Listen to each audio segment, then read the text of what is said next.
ਨਾ ਨਾ ਹੋ ਜਾਵੇ ਅਰਥ। ਮੈਂ ਹੋਰ ਪਾਸੇ ਕਹਿੰਦਾ ਸੀ, ਜਿਵੇਂ ਉਹ ਹੈ ਨਾ ਆਪਾਂ ਕਹਿੰਦੇ ਹਾਂ ਬਈ ਇਹ ਬਾਣੀ ਮਹਾਂਪੁਰਖ ਕੀ, ਇੱਕ ਦਾ ਅਰਥ ਹੈ ਤੇ ਮਹਾਂਪੁਰਖ ਨਹੀਂ। ਸਮਝ ਗਿਆ, ਇੱਕ ਦਾ ਪੁਰਖ ਮਹਾਂਪੁਰਖ ਨਹੀਂ। ਹਾਂ, ਇੱਕ ਦਾ ਅਰਥ ਹੈ ਤੇ ਮਹਾਂਪੁਰਖ ਨਹੀਂ ਲੈ ਲੈਣਾ। ਜੇ ਮਹਾਂਪੁਰਖ ਲੈ ਲਿਆ ਫਿਰ ਪਰਮੇਸ਼ਰ ਦੀ ਬਾਣੀ ਹੋ ਗਈ, ਫਿਰ ਵਿਖਿਆਨ ਵੀ ਉਹਦਾ ਹੀ ਹੋਇਆ। ਫਿਰ ਵਿਚਾਲੇ ਵਾਲੇ ਦਾ ਕੀ ਹੋਇਆ? ਵਿਚਾਲੇ ਵਾਲੇ ਦਾ ਕੀ ਹੋਇਆ? ਵਿਖਿਆਨ ਵਿਚਾਲੇ ਵਾਲੇ ਦਾ ਹੀ ਹੈ, ਬੋਲੀ ਉਹਦੀ ਹੈ, ਜਿੱਥੇ ਉਹ ਜੰਮਿਆ ਉਸ ਇਲਾਕੇ ਦੀ ਬੋਲੀ ਹੈ। ਹਾਂਜੀ। ਪੌੜੀ। ਓਮ ਗੁਰਮੁਖ ਕੀਓ ਅਕਾਰਾ, ਏਕੈ ਸੂਤ ਪਰੋਵਣ ਹਾਰਾ। ਓਮ ਗੁਰਮੁਖੀ ਕੀਓ ਅਕਾਰਾ। ਦੇਖੋ ਓਮ ਹੁਣ ਪਹਿਲਾਂ ਸਾਧ ਨੂੰ ਕਿਹਾ, ਓਮ ਸਾਧ ਸਤਿਗੁਰ ਨਮਸਕਾਰ। ਹੁਣ ਗੁਰਮੁਖ ਨੂੰ ਓਮ ਕਹਿਤਾ। ਇਹਦਾ ਮਤਲਬ ਸਾਧ ਔਰ ਗੁਰਮੁਖ ਇੱਕ ਗੱਲ ਹੋ ਗਈ। ਜਿਹੜਾ ਸਾਧ ਸ਼ਬਦ ਆਇਆ ਹੋਇਆ ਨਾ ਗੁਰਬਾਣੀ 'ਚ, ਉਹਦਾ ਅਸਲ 'ਚ ਅਰਥ ਗੁਰਮੁਖ ਹੈ। ਉਹ ਧੂਣੇ ਵਾਲੇ ਸਾਧਾਂ ਦਾ ਇਹਦਾ ਅਰਥ ਲੱਗ ਸਕਦਾ, ਕਿਉਂਕਿ ਸਾਧ ਵੀ ਇਕੱਲਾ ਨਹੀਂ ਵਰਤਿਆ ਇੱਥੇ ਲਫ਼ਜ਼। ਸਾਧ ਇਕੱਲਾ ਨਹੀਂ ਵਰਤਿਆ, ਸਾਧ ਸਮਾਧੀ ਲਾਉਂਦੇ ਨੇ। ਸਾਧ ਸਤਿਗੁਰ ਹੈ ਜਿਹੜਾ ਸੱਚ ਦਾ ਗਿਆਨ ਕਰਾਉਂਦਾ। ਸੱਚ ਦਾ ਗਿਆਨ ਸਾਧ ਨਹੀਂ ਕਰਾਉਂਦੇ। ਇਹ ਜਿਹੜੇ ਸਾਧ ਨੇ ਨਾ ਬਾਜ਼ਾਰ 'ਚ ਸੀਗੇ ਉਦੋਂ ਔਰ ਹੁਣ ਨੇ, ਇਹਨਾਂ ਨੂੰ ਸੱਚ ਦਾ ਗਿਆਨ ਨਾ ਹੈ ਨਾ ਕਰਾਉਂਦੇ ਨੇ। ਇਹੀ ਉਹਨਾਂ ਸੰਤ ਸੀ, ਚਾਹੇ ਉਹ ਸਾਧ ਸੀ ਸਿੱਧ। ਨਾਨਕ ਕਹਿੰਦਾ ਮੈਂ ਸੰਤ ਉਹਨੂੰ ਮੰਨਦਾ ਨਾਨਕ ਸੰਤ ਮਿਲਿਆ ਸੱਚ ਪਾਈ। ਜੇ ਸੱਚ ਦੀ ਸੋਝੀ ਹੁੰਦੀ ਤਾਂ ਸੱਚ ਦਾ ਗਿਆਨ ਕਰਾਉਂਦੇ। ਸਤਿਗੁਰ ਸੱਚ ਦਾ ਗਿਆਨ ਕਰਾਉਣ ਵਾਲਾ।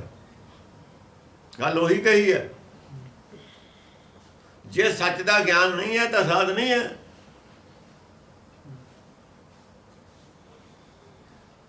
ਅਸਲ ਦੇ ਵਿੱਚ ਜਿਹੜਾ ਸਾਧ ਹੈ ਨਾ, ਉਹ ਅੰਦਰਲਾ ਪ੍ਰਾਤਮਾ ਜੀ ਨੂੰ ਕਹਿੰਦੇ ਨੇ, ਉਹ ਸਾਧ ਹੈ, ਉਹੀ ਸੰਤ ਹੈ। ਜਿਹੜਾ ਬਾਹਰ ਸਰੀਰ ਵਿੱਚ ਹੈ ਉਹਨੇ ਸਾਧ ਬਣਨਾ ਹੈ। ਸਾਧ ਅਸਾਧ ਜਾਣਿਓ ਨਹੀਂ, ਦਸਮ ਪਾਤਸ਼ਾਹ ਦੀ ਬਾਣੀ। ਇਸੇ ਗੱਲ ਦਾ ਖੁਲਾਸਾ ਕਰਦੇ ਨੇ ਜਿਹੜੇ ਲੋਕਾਂ ਨੇ, ਵਿਦਵਾਨਾਂ ਨੇ, ਪੰਡਤਾਂ ਨੇ, ਜਾਂ ਸਾਧਾਂ ਨੇ, ਸੰਤਾਂ ਨੇ ਸਾਧ ਔਰ ਅਸਾਧ ਦਾ ਫਰਕ ਨਹੀਂ ਜਾਣਿਆ। ਬਾਦ ਸੁਬਾਦ ਵਿਵਾਦ, ਉਹ ਬਾਦ ਵਿਵਾਦ ਚੁਲਝੇ ਪਏ ਨੇ। ਆਪਣੇ ਸਿੱਖ ਵਿਦਵਾਨ ਵੀ ਅਸਲ 'ਚ ਜੇ ਸਿੱਖ ਹੈ ਤਾਂ ਵਿਦਵਾਨ ਨਹੀਂ ਹੈ, ਜੇ ਵਿਦਵਾਨ ਹੈ ਤਾਂ ਸਿੱਖ ਨਹੀਂ ਹੈ। ਵਿਦਵਾਨ ਆ ਕੇ ਪੰਡਤ ਪੰਗੇ ਲੈਂਦੇ ਰਹੇ ਨੇ ਗੁਰੂਆਂ ਨਾਲ। ਸਿੱਖ ਪੰਗਾ ਲੈਣ ਵਾਲਾ ਜਿਹੜਾ ਬੰਦਾ ਉਹ ਸਿੱਖ ਨਹੀਂ ਹੁੰਦਾ। ਸਿੱਖ ਤਾਂ ਗੁਰੂ ਦੀ ਬਾਣੀ 'ਚੋਂ ਖੋਜ ਕਰਦਾ। ਖੋਜੀ ਦਾ ਨਾਂ ਸਿੱਖ ਹੈ, ਵਿਦਵਾਨ ਦਾ ਨਾਂ ਸਿੱਖ ਨਹੀਂ ਹੈ। ਵਿਦਵਾਨ ਪੜ੍ਹਦਾ ਹੁੰਦਾ, ਆਪਣੀ ਬੁੱਧੀ ਨਾਲ ਅਰਥ ਕਰਦਾ ਹੁੰਦਾ। ਸਿੱਖ ਗੁਰੂ ਕੀ ਮੱਤ ਲੈਂਦਾ ਹੁੰਦਾ। ਜਿਹੜੇ ਅੱਖਰ ਦਾ ਲਫ਼ਜ਼ ਨਵਾਂ ਹੈ ਨਾ ਗੁਰਬਾਣੀ 'ਚ, ਸਿੱਖ ਨੇ ਉਹ ਅਰਥ ਲੈਣਾ, ਦੂਆ ਕੁਛ ਗ੍ਰੰਥਾਂ 'ਚ ਉਹ ਨਹੀਂ ਛੱਡ ਦੇਣਾ। ਵਿਦਵਾਨ ਨਹੀਂ ਇਹ ਕੰਮ ਕਰ ਰਹੇ। ਵਿਦਵਾਨ ਉਹ ਹੋਰ ਪੜ੍ਹ ਕੇ ਅਰਥ ਇੱਥੇ ਅਪਲਾਈ ਕਰ ਰਹੇ ਨੇ। ਸਿੱਖ ਇੱਥੇ ਵਾਲੇ ਅਰਥ ਇੱਥੇ ਰੱਖੂਗਾ, ਉੱਥੇ ਵਾਲੇ ਉੱਥੇ ਰੱਖੂਗਾ। ਇਸ ਕਰਕੇ ਸਾਧ ਗੁਰਮਤਿ ਦੇ ਵਿੱਚ ਸਤਿਗੁਰ ਹੈ ਤਾਂ ਸਾਧ ਹੈ। ਦੁਨੀਆ ਜਿਹਨੂੰ ਮਰਜ਼ੀ ਸਾਧ ਕਹੇ, ਬਦਲ ਗਈ ਨਾ ਬੋਲੀ। ਸਾਧ ਦੇ ਅਰਥ ਬਦਲ ਗਏ ਸਾਡੇ ਕੋਲ। ਇਹ ਸਾਧ ਗੁਰਮੁਖ ਹੈ। ਗੁਰਮੁਖ ਹੈ, ਗੁਰਸਿੱਖ ਹੈ। ਗੁਰਸਿੱਖੀ ਅਸਲੀ ਸਾਧ ਹੈ। ਜਿਹਦਾ ਚਿੱਤ ਔਰ ਮਨ ਦੋਏ ਸਦੇ ਹੋਏ ਨੇ ਉਹ ਸਾਧ ਹੈ। ਜਿਹਦਾ ਮਨ ਹੈ ਜੋ ਸਦਿਆ ਹੈ ਨਹੀਂ, ਮਨ ਸਾਧੇ ਸਿੱਧ ਹੋਏ ਨਾ। ਸਿੱਧ ਉਹਨੂੰ ਕਹਿੰਦੇ ਨੇ ਜਿਹੜਾ ਮਨ ਔਰ ਚਿੱਤ ਦੋਏ ਸੱਜ ਜਾਣ। ਅਸਲ ਸਾਧ ਨੂੰ ਸਿੱਧ ਕਹਿੰਦੇ ਨੇ। ਜਿਹਨੇ ਮਨ ਔਰ ਚਿੱਤ ਨੂੰ ਸਾਧ ਲਿਆ, ਜਿਹੜਾ ਆਤਮਦਰਸ਼ੀ ਹੈ ਉਹ ਸਿੱਧ ਹੈ। ਜਿਹਨੂੰ ਸੋਝੀ ਹੈ, ਸਿੱਧੀ ਦਾ ਮਤਲਬ ਹੁੰਦੀ ਹੈ ਸੋਝੀ ਹੈ। ਇੱਥੇ ਗੁਰਮੁਖ ਹੈ। ਓਮ ਗੁਰਮੁਖ ਕੀਓ ਅਕਾਰਾ। ਗੁਰਮੁਖ ਬੁਲਾਇਆ ਬੋਲਦਾ ਬੋਲਦਾ ਹੀ ਨਹੀਂ, ਤਾਂ ਉਹ ਲਿਖਿਆ ਇਹਦੇ ਵਾਸਤੇ। ਗੁਰਮੁਖ ਨਹੀਂ ਆਪਣੇ ਆਪ ਬੋਲਦਾ। ਓਮ ਗੁਰਮੁਖ ਕੀਓ ਅਕਾਰਾ, ਜਿੰਨੇ ਸੱਚਖੰਡ ਚ ਨੇ ਸਾਰੇ ਗੁਰਮੁਖ ਨੇ, ਸਾਰੇ ਗੁਰਮੁਖ ਨੇ। ਜੇ ਬੋਲਦੇ ਨੇ ਇੱਕ ਸੁਰ ਚ ਬੋਲਦੇ ਨੇ, ਨਹੀਂ ਤਾਂ ਚੁੱਪ ਰਹਿੰਦੇ ਨੇ। ਜਦ ਬੋਲਣਗੇ ਇੱਕੋ ਹੀ ਸੁਰ ਬੋਲਣ, ਕਿਉਂਕਿ ਸੱਚ ਦੀ ਗੱਲ ਕਰਨੀ ਇੱਕੋ ਸੁਰ ਰਹੂਗੀ। ਉਹ ਸੱਚ ਉਹਨਾਂ ਦੇ ਹਿਰਦੇ 'ਚ ਹੁੰਦਾ। ਸੱਚਖੰਡ ਦੀ ਕੀ ਪੋਜੀਸ਼ਨ ਹੈ ਪਹਿਲਾਂ, ਉਸ ਵੇਲੇ ਜਿਸ ਵੇਲੇ ਦੀ ਇਹ ਗੱਲ ਕੀਤੀ ਹੈ। ਅਕਾਰਾ ਜਿਹੜਾ ਕੀਤਾ ਸਾਰਾ ਸੰਸਾਰ ਦਾ, ਉਹ ਗੁਰਮੁਖ ਨੇ ਕੀਤਾ। ਗੁਰਮੁਖੀ ਜਿੰਨੇ ਗੁਰਮੁਖ ਸੀ ਸਾਰੇ, ਗੁਰਮੁਖੀ ਕੀਓ ਅਕਾਰਾ। ਅਕਾਰਾ ਗੁਰਮੁਖ। ਅਕਾਰਾ ਕੀ ਸੀ? ਅਕਾਰਾ ਉਹਦਾ ਸ਼ਬਦ ਸੀ, ਉਹਦੀ ਇੱਛਾ ਪ੍ਰਗਟ ਹੋਈ ਉਹਦੇ ਅੰਦਰ। ਇੱਛਾ, ਹੁਕਮ, ਭਾਣਾ। ਭਾਣਾ ਗੁਰਮੁਖਾਂ ਦਾ ਸਾਰਿਆਂ ਦਾ ਇੱਕ ਹੈ। ਉਹ ਕੀ ਸੀ? ਉਹਦਾ ਨਾਮ ਕੀ ਸੀ? ਗੁਰਮੁਖਾਂ ਦੇ ਅੰਦਰ ਇੱਛਾ ਪੈਦਾ ਹੋਈ ਸ੍ਰਿਸ਼ਟੀ ਸਾਜਣ ਦੀ। ਇੱਛਾ ਸਭ ਦੀ ਇੱਕੋ ਸੀ। ਪਹਿਲਾਂ ਤਾਂ ਉਹਨਾਂ ਨੇ ਆਪਣਾ ਅਕਾਰਾ ਕੀਤਾ ਨਾ। ਅਕਾਰਾ ਕੀ ਹੁੰਦਾ? ਜਿਵੇਂ ਪਾਣੀ 'ਚ ਲਹਿਰ ਪੈਦਾ ਹੋਈ, ਕੀ ਪਾਣੀ ਤੋਂ ਲਹਿਰ ਵੱਖਰੀ ਹੈ? ਉਹਨਾਂ ਦੇ ਅੰਦਰ ਇੱਕ ਲਹਿਰ ਪੈਦਾ ਹੋਈ, ਇੱਛਾ ਸ਼ਕਤੀ ਪੈਦਾ ਹੋਈ ਸ੍ਰਿਸ਼ਟੀ ਰਚਨਾ ਦੀ। ਸ੍ਰਿਸ਼ਟੀ ਰਚਨਾ ਦੀ ਜਿਹੜੀ ਇੱਛਾ ਹੈ ਉਹ ਅਕਾਰਾ ਹੈ। ਉਹ ਓਮ, ਪਹਿਲਾਂ ਓਮ ਹੈ, ਨਾਲ ਆਕਾਰ ਲੱਗ ਗਿਆ। ਓਮ ਜਮਾ ਆਕਾਰ ਬਣਿਆ, ਉਹਨੂੰ ਓਮਕਾਰ ਕਹਿੰਦੇ ਨੇ। ਉਹ ਜਿਹੜਾ ਆਕਾਰਾ ਕੀਤਾ ਨਾ, ਓਮ ਗੁਰਮੁਖ ਆ ਗਿਆ, ਕੀਓ ਅਕਾਰਾ, ਓਮਕਾਰ ਬਣਿਆ। ਓਮ ਤੋਂ ਓਮਕਾਰ ਰੂਪ ਧਾਰਨ ਕੀਤਾ। ਅਜੇ ਵੀ ਇੱਕ ਹੀ ਆ, ਉਹ ਦੋ ਨਹੀਂ ਹੈ, ਕੱਲਾ ਹੀ ਆ, ਦੋ ਨਹੀਂ ਹੈ। ਇੱਛਾ ਹੀ ਪੈਦਾ ਹੋਈ ਅੰਦਰ, ਹੋਰ ਤਾਂ ਕੁਝ ਨਹੀਂ ਪੈਦਾ ਕੀਤਾ। ਇੱਛਾ ਪੈਦਾ ਹੋਣ ਨਾਲ ਦੋ ਨਹੀਂ ਹੁੰਦੇ। ਦੋ ਜਦ ਹੁੰਦੇ ਨੇ, ਜਦ ਇੱਛਾ ਦੋ ਕਿਸਮ ਦੀ ਹੋ ਜਾਵੇ। ਮਨ ਦੀ ਇੱਛਾ ਹੋਰ ਹੋਵੇ, ਚਿੱਤ ਦੀ ਹੋਰ ਹੋਵੇ। ਜੇ ਦੋ ਕਿਸਮ ਦੀ ਇੱਛਾ ਹੋ ਜਾਵੇ, ਜੇ ਤਾਂ ਪਰਉਪਕਾਰ ਦੀ ਇੱਛਾ ਰਹੇ ਫਿਰ ਤਾਂ ਇੱਕੋ ਹੁੰਦੀ ਹੈ। ਜੇ ਸਵਾਰਥ ਦੀ ਹੋ ਜਾਵੇ ਤਾਂ ਸਵਾਰਥ ਦੀ ਇੱਛਾ ਗੁਰਮੁਖ ਦੇ ਅੰਦਰ ਨਹੀਂ ਹੋ ਸਕਦੀ, ਮਨ ਦੇ ਅੰਦਰ ਹੋ। ਅੱਧ ਥਾਈਂ ਜਾਂਦੀ ਹੈ ਸਵਾਰਥ ਦੀ ਇੱਛਾ, ਅੱਧ ਤੋਂ ਗਾਹਾਂ ਨਹੀਂ ਜਾਂਦੀ। ਮੈਕਸੀਮਮ ਅੱਧ ਥਾਈਂ ਜਾਂਦੀ ਹੈ, ਮਨ ਤੱਕ ਜਾਂਦੀ ਹੈ, ਮਨ ਤੋਂ ਗਾਹਾਂ ਨਹੀਂ ਜਾਂਦੀ। ਗਾਹਾਂ ਰਿਜੈਕਟ ਕਰ ਦਿੰਦਾ ਇੱਛਾ, ਮੈਂ ਨਹੀਂ ਇਹ ਇੱਛਾ ਗਲਤ ਹੈ। ਉਹ ਜਿਨ੍ਹਾਂ ਦੇ ਅੰਦਰ ਤਾਂ ਅੱਧ ਵਾਲੀ ਇੱਛਾ ਸੀ ਉਹ ਵੱਖਰੇ ਨੇ। ਦੋ ਕਿਸਮ ਦੀ ਇੱਛਾ ਸੀ ਉਹ ਵੱਖਰੇ ਨੇ, ਜਿਨ੍ਹਾਂ ਦੇ ਇੱਕ ਕਿਸਮ ਦੀ ਇੱਛਾ ਸੀ ਉਹ ਵੱਖਰੇ। ਜਿਨ੍ਹਾਂ ਦੇ ਅੰਦਰ ਦੋ ਕਿਸਮ ਦੀ ਇੱਛਾ ਪੈਦਾ ਹੋਈ ਉਹਨਾਂ ਦਾ ਮਨ ਭੰਗ ਹੋ ਗਿਆ। ਜਿਨ੍ਹਾਂ ਦੇ ਵਿੱਚ ਇੱਕ ਕਿਸਮ ਦੀ ਇੱਛਾ ਸੀ ਉਹਨਾਂ ਦਾ ਮਨ ਭੰਗ ਹੋਇਆ। ਜੇ ਇੱਛਾ ਦੋ ਪ੍ਰਕਾਰ ਦੀ ਹੋ ਗਈ ਤਾਂ ਮਨ ਆਪੇ ਭੰਗ ਹੋ ਗਿਆ। ਓਮ ਤੇ ਓਂਕਾਰ ਬਣਿਆ। ਓਮ ਗੁਰਮੁਖ ਕੀਓ ਅਕਾਰ, ਆਪੇ ਸ਼ਬਦ ਸਵਾਰਨ ਹਾਰਾ ਹੈ। ਏਕ ਹੀ ਸੂਤ ਪਰੋਵਨ ਹਾਰਾ। ਹਾਂ, ਇਹ ਉੱਥੇ ਇੱਕ ਤਾਂ ਆਪੇ ਸ਼ਬਦ ਸਵਾਰਨ ਹਾਰਾ, ਇੱਥੇ ਹੈ ਏਕ ਹੀ ਸੂਤ ਪਰੋਵਨ ਹਾਰਾ। ਇੱਕੋ ਹੀ ਸੂਤਰ ਹੈ ਸਭ ਦਾ, ਇੱਕੋ ਹੀ ਸਲਾਹ ਹੈ ਸਭ ਦੀ, ਇੱਕੋ ਹੀ ਸ਼ਬਦ ਹੈ, ਇੱਕੋ ਹੀ ਹੁਕਮ ਹੈ ਸਭ ਦਾ। ਸਾਰੇ ਪਰੋਏ ਨੇ, ਸਾਰੇ ਉਸ ਹੁਕਮ 'ਚ ਬੰਨੇ ਪਏ ਨੇ। ਸਾਰਿਆਂ ਦੇ ਉਸ ਹੁਕਮ ਦੀ ਨੱਥ ਪਾਈ ਹੋਈ ਹੈ, ਕੋਈ ਉਹਦੇ ਨੱਥ ਦੇ ਬਾਹਰ ਨਹੀਂ। ਇੱਕ ਸੂਤ, ਜਿਹੜਾ ਸੂਤ ਹੈ ਨਾ, ਕਿਉਂਕਿ ਪਰੋਵਣ ਹਾਰਾ ਲਿਖਿਆ, ਇਸ ਕਰਕੇ ਸੂਤ ਦੇ ਵਿੱਚ ਪਰੋਈ ਜਾਂਦੀ ਹੈ ਨਾ ਚੀਜ਼।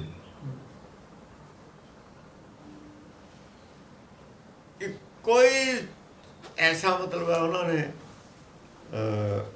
ਉਹਨਾਂ ਦੇ ਅੰਦਰ ਹੁਕਮ ਹੋਇਆ ਹੈ, ਕੋਈ ਐਸੀ ਸਲਾਹ ਇੱਛਾ ਸ਼ਕਤੀ ਹੋਈ ਹੈ, ਇੱਛਾ ਸ਼ਕਤੀ ਨਾਲ ਸਾਰੇ ਹੀ ਕਾਬੂ ਕੀਤੇ ਹਨ।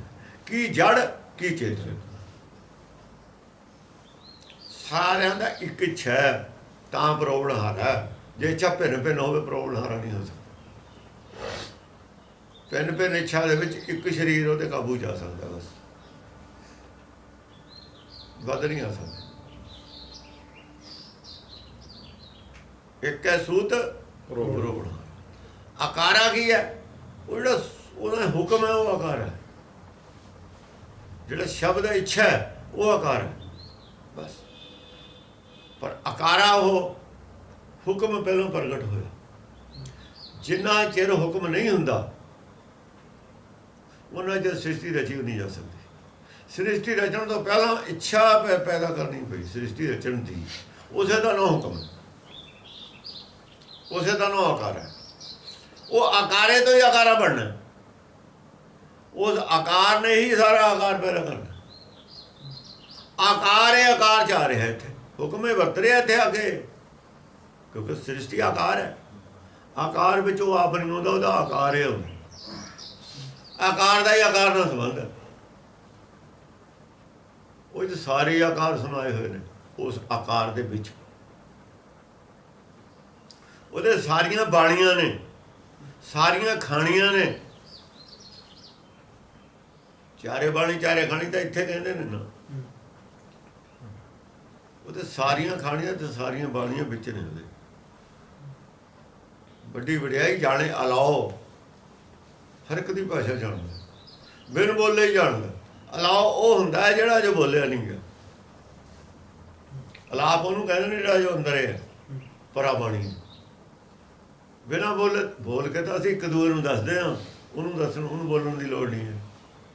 ਸਾਨੂੰ ਇੱਕ ਦੂਏ ਨੂੰ ਦੱਸਣ ਵਾਸਤੇ ਬੋਲਣ ਦੀ ਲੋੜ ਹੈ। ਉਹ ਤਾਂ ਜਿਹੜੀ ਇੱਛਾ ਅੰਦਰ ਪੈਦਾ ਹੁੰਦੀ ਹੈ ਉਦੋਂ ਹੀ ਜਾਣ ਲੈਂਦਾ, ਅੰਦਰ ਹੀ ਬੈਠਾ। ਹਾਂਜੀ, ਇੱਕ ਹੀ ਸੂਤ ਪ੍ਰੋਬਣਹਾਰਾ। ਇੱਕੇ ਸੂਤ ਵਿੱਚ ਇੱਕੇ ਹੁਕਮ 'ਚ ਸਾਰੇ ਪਰੋਏ ਹੋਏ ਨੇ। ਉਹੀ ਹੁਕਮ ਜੜ ਤੇ ਲਾਗੂ ਹੈ, ਉਹੀ ਹੁਕਮ ਚੇਤਨ ਤੇ ਲਾਗੂ। ਉਸੇ ਹੁਕਮ ਦਾ ਬੱਧਾ ਹੀ ਪੌਣ ਹੈ, ਉਸੇ ਹੁਕਮ ਦਾ ਸੂਰਜ ਹੈ। ਹੁਕਮ 'ਚ ਚੱਲਦਾ ਹੈ। ਪੈ ਵਿੱਚ ਪਵਨ ਵਹੈ ਸਦਭਾਉ, ਪੈ ਵਿੱਚ ਚੱਲਣ ਲਖ ਦਰਿਆਓ। ਪੈ ਵਿੱਚ ਸਾਰੇ ਨੇ, ਪੈ ਵਿੱਚ ਸੂਰਜ, ਪੈ ਵਿੱਚ ਚੰਦ,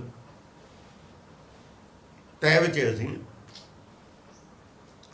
ਪਰ ਅਸੀਂ ਮੰਨਦੇ ਨਹੀਂ ਪੈ ਵਿੱਚ। ਜਿਤਨੇ ਗੱਲ ਸਮਝ ਆ ਗਈ ਪੈ ਵਿੱਚ ਆਉਣ, ਪੈ ਵਿੱਚ ਰਹੇ, ਮੁਕਤ ਹੈ। ਜੇ ਜਾ ਹੀ ਨਹੀਂ ਸਕਦੇ ਬਾਹਰ ਹੁਕਮ ਦੋ, ਫਿਰ ਉਹ ਚੱਲਣ 'ਚ ਭਲਾ। ਭਿੰਨ ਭਿੰਨ ਤ੍ਰੈ ਗੁਣ ਵਿਸਾਰਨ। ਭਿੰਨ ਭਿੰਨ ਕਰਕੇ ਤਿੰਨਾਂ ਗੁਣਾਂ 'ਚ ਵਿਸਤਾਰ ਕੀਤਾ। ਭਿੰਨ ਭਿੰਨ ਤਾਂ ਹੈ, ਇਹ 'ਚ ਗੁਣ ਤਿੰਨ ਪੈਦਾ ਕਰਤੇ। ਤਿੰਨ ਗੁਣ ਪੈਦਾ ਕਰਤੇ, ਰਜੋ ਤਮੋ ਸਤੋ। ਸੁਭਾਵ ਤ੍ਰੇਤੇ ਜਿਹਦਾ ਕੁਝ ਹੋਰ ਹੈ। ਤ੍ਰੇਤੇ ਸੁਭਾਅ ਹੋਰ ਹੈ, ਦੁਆਪਰ 'ਚ ਹੋਰ ਹੈ, ਕਲਯੁਗ 'ਚ ਹੋਰ ਹੈ। ਕਲਯੁਗ 'ਚ ਹੋਰ ਹੈ। ਦੁਆਪਰ 'ਚ ਰਜੋਗੁਣ ਹੈ,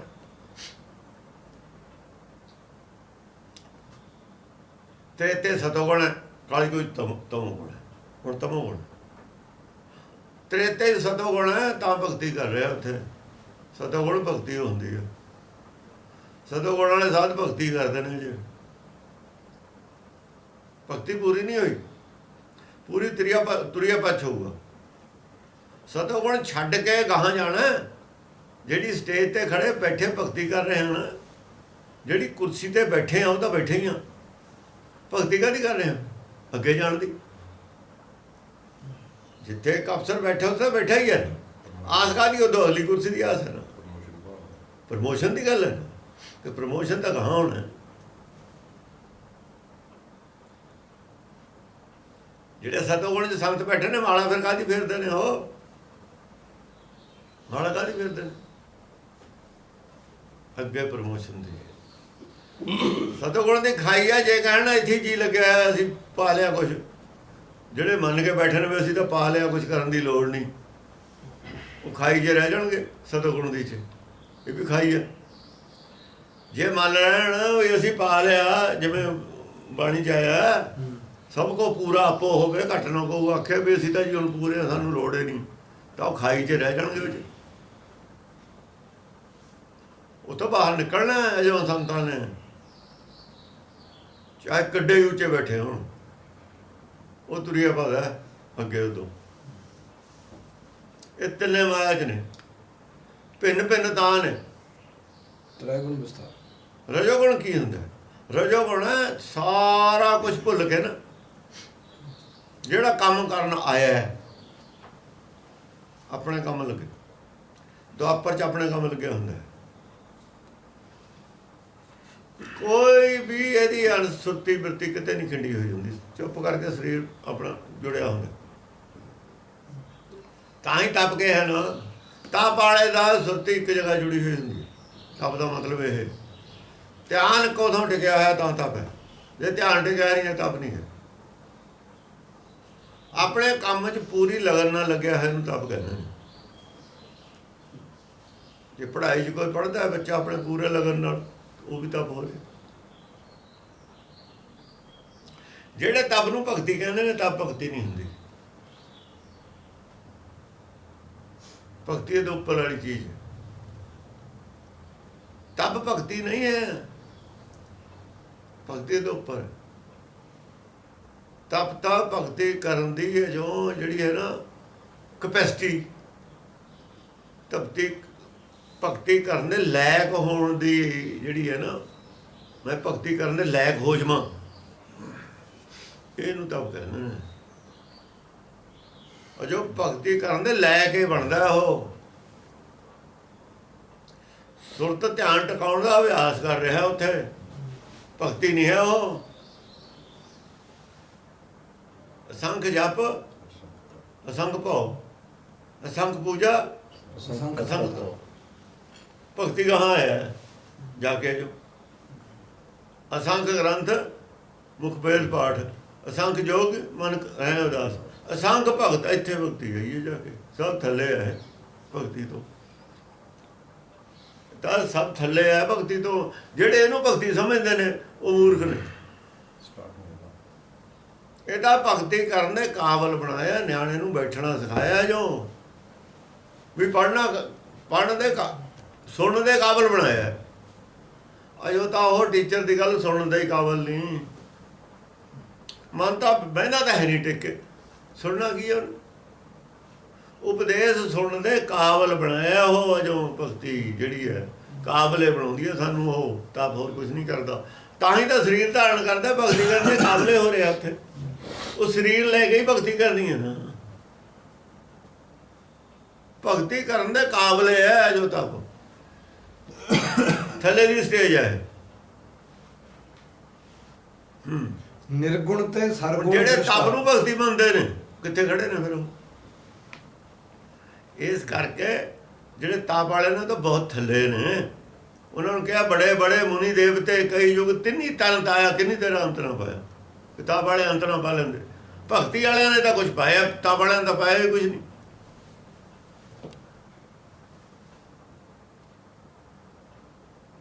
ਕਿੰਨੀ ਤੇਰਾ ਅੰਤ ਨਾ ਹੋਇਆ, ਕਿਸੇ ਨੂੰ ਨਹੀਂ ਤੇਰੀ ਸਮਝ ਆਈ। ਮਾਇਆ ਜੇ ਜੁੜੇ ਰਹੇ ਨੇ, ਉਹ ਮਾਇਆ ਤੋਂ ਅੱਗੇ ਨਹੀਂ ਜਾ ਸਕਦੇ।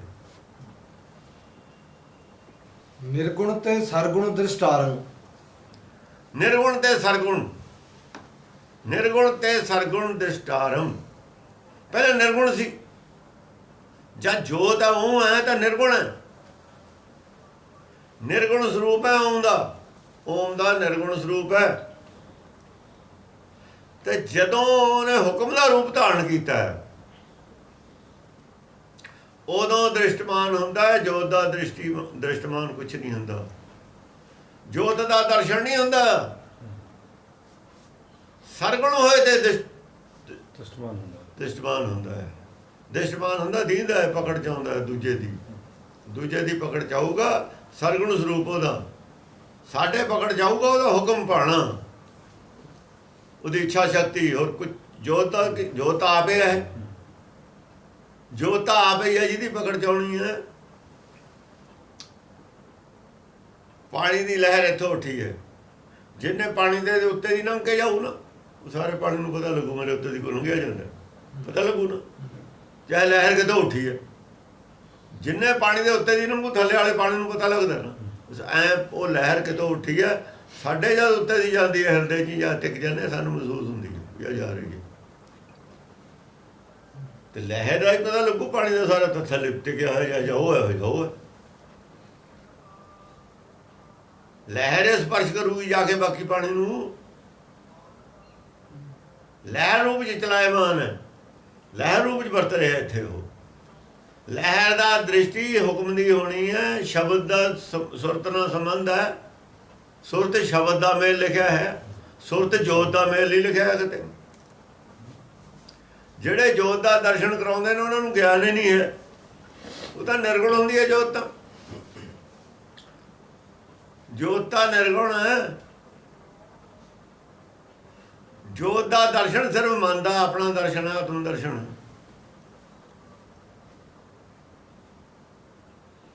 ਉਹਨਾਂ ਨੂੰ ਪਤਾ ਹੀ ਨਹੀਂ ਹੈ ਵੀ ਜੋਤ ਦਾ ਦਰਸ਼ਨ ਹੁੰਦਾ ਹੀ ਨਹੀਂ ਹੁੰਦਾ। ਜਿਹੜੀ ਜੋਤ ਦਾ ਦਰਸ਼ਨ ਹੁੰਦਾ ਹੈ ਅੱਖਾਂ ਨਾਲੇ ਹੁੰਦਾ, ਫਿਰ ਮਾਇਆ ਦੀ ਹੁੰਦੀ ਉਹ ਤਾਂ ਬਾਹਰੋਂ ਹੁੰਦਾ। ਫਿਰ ਅੰਦਰੋਂ ਜੋਤ ਤਾਂ ਆਪੇ ਦਰਸ਼ਨ ਕਰਨ ਵਾਲੀ ਹੈ। ਜੋਤ ਕਿਹੜੀ ਦਾ ਦਰਸ਼ਨ ਕਰ ਰਹੇ ਨੇ? ਜੋ ਦਰਸ਼ਨ ਕਰਨ ਵਾਲੀ ਅਕਲ ਉਹ ਆਪੇ ਜੋਤ ਹੈ। ਕਿਹਦਾ ਦਰਸ਼ਨ ਕਰੂਗੀ? ਕਿਹਦਾ ਕਰੂ ਦਰਸ਼ਨ? ਜੇ ਕਰੂ ਤਾਂ ਆਤਮ ਦਰਸ਼ਨ ਕਰੂ, ਹੋਰ ਕਿਹਦਾ ਕਰੂ? ਫਿਰ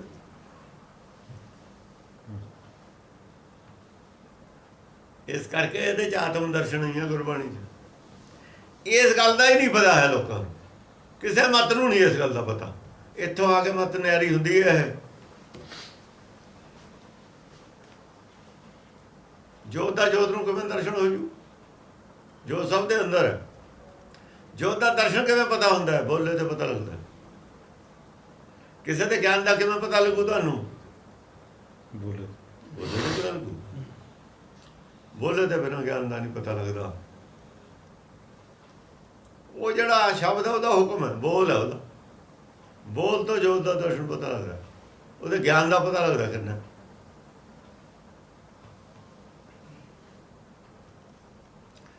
ਉਹ ਕਹਿੰਦਾ ਮੈਨੂੰ ਚਾਹੀਦਾ, ਕਹਿੰਦਾ ਕੀ ਚਾਹੀਦਾ ਗੱਲ ਕਰ।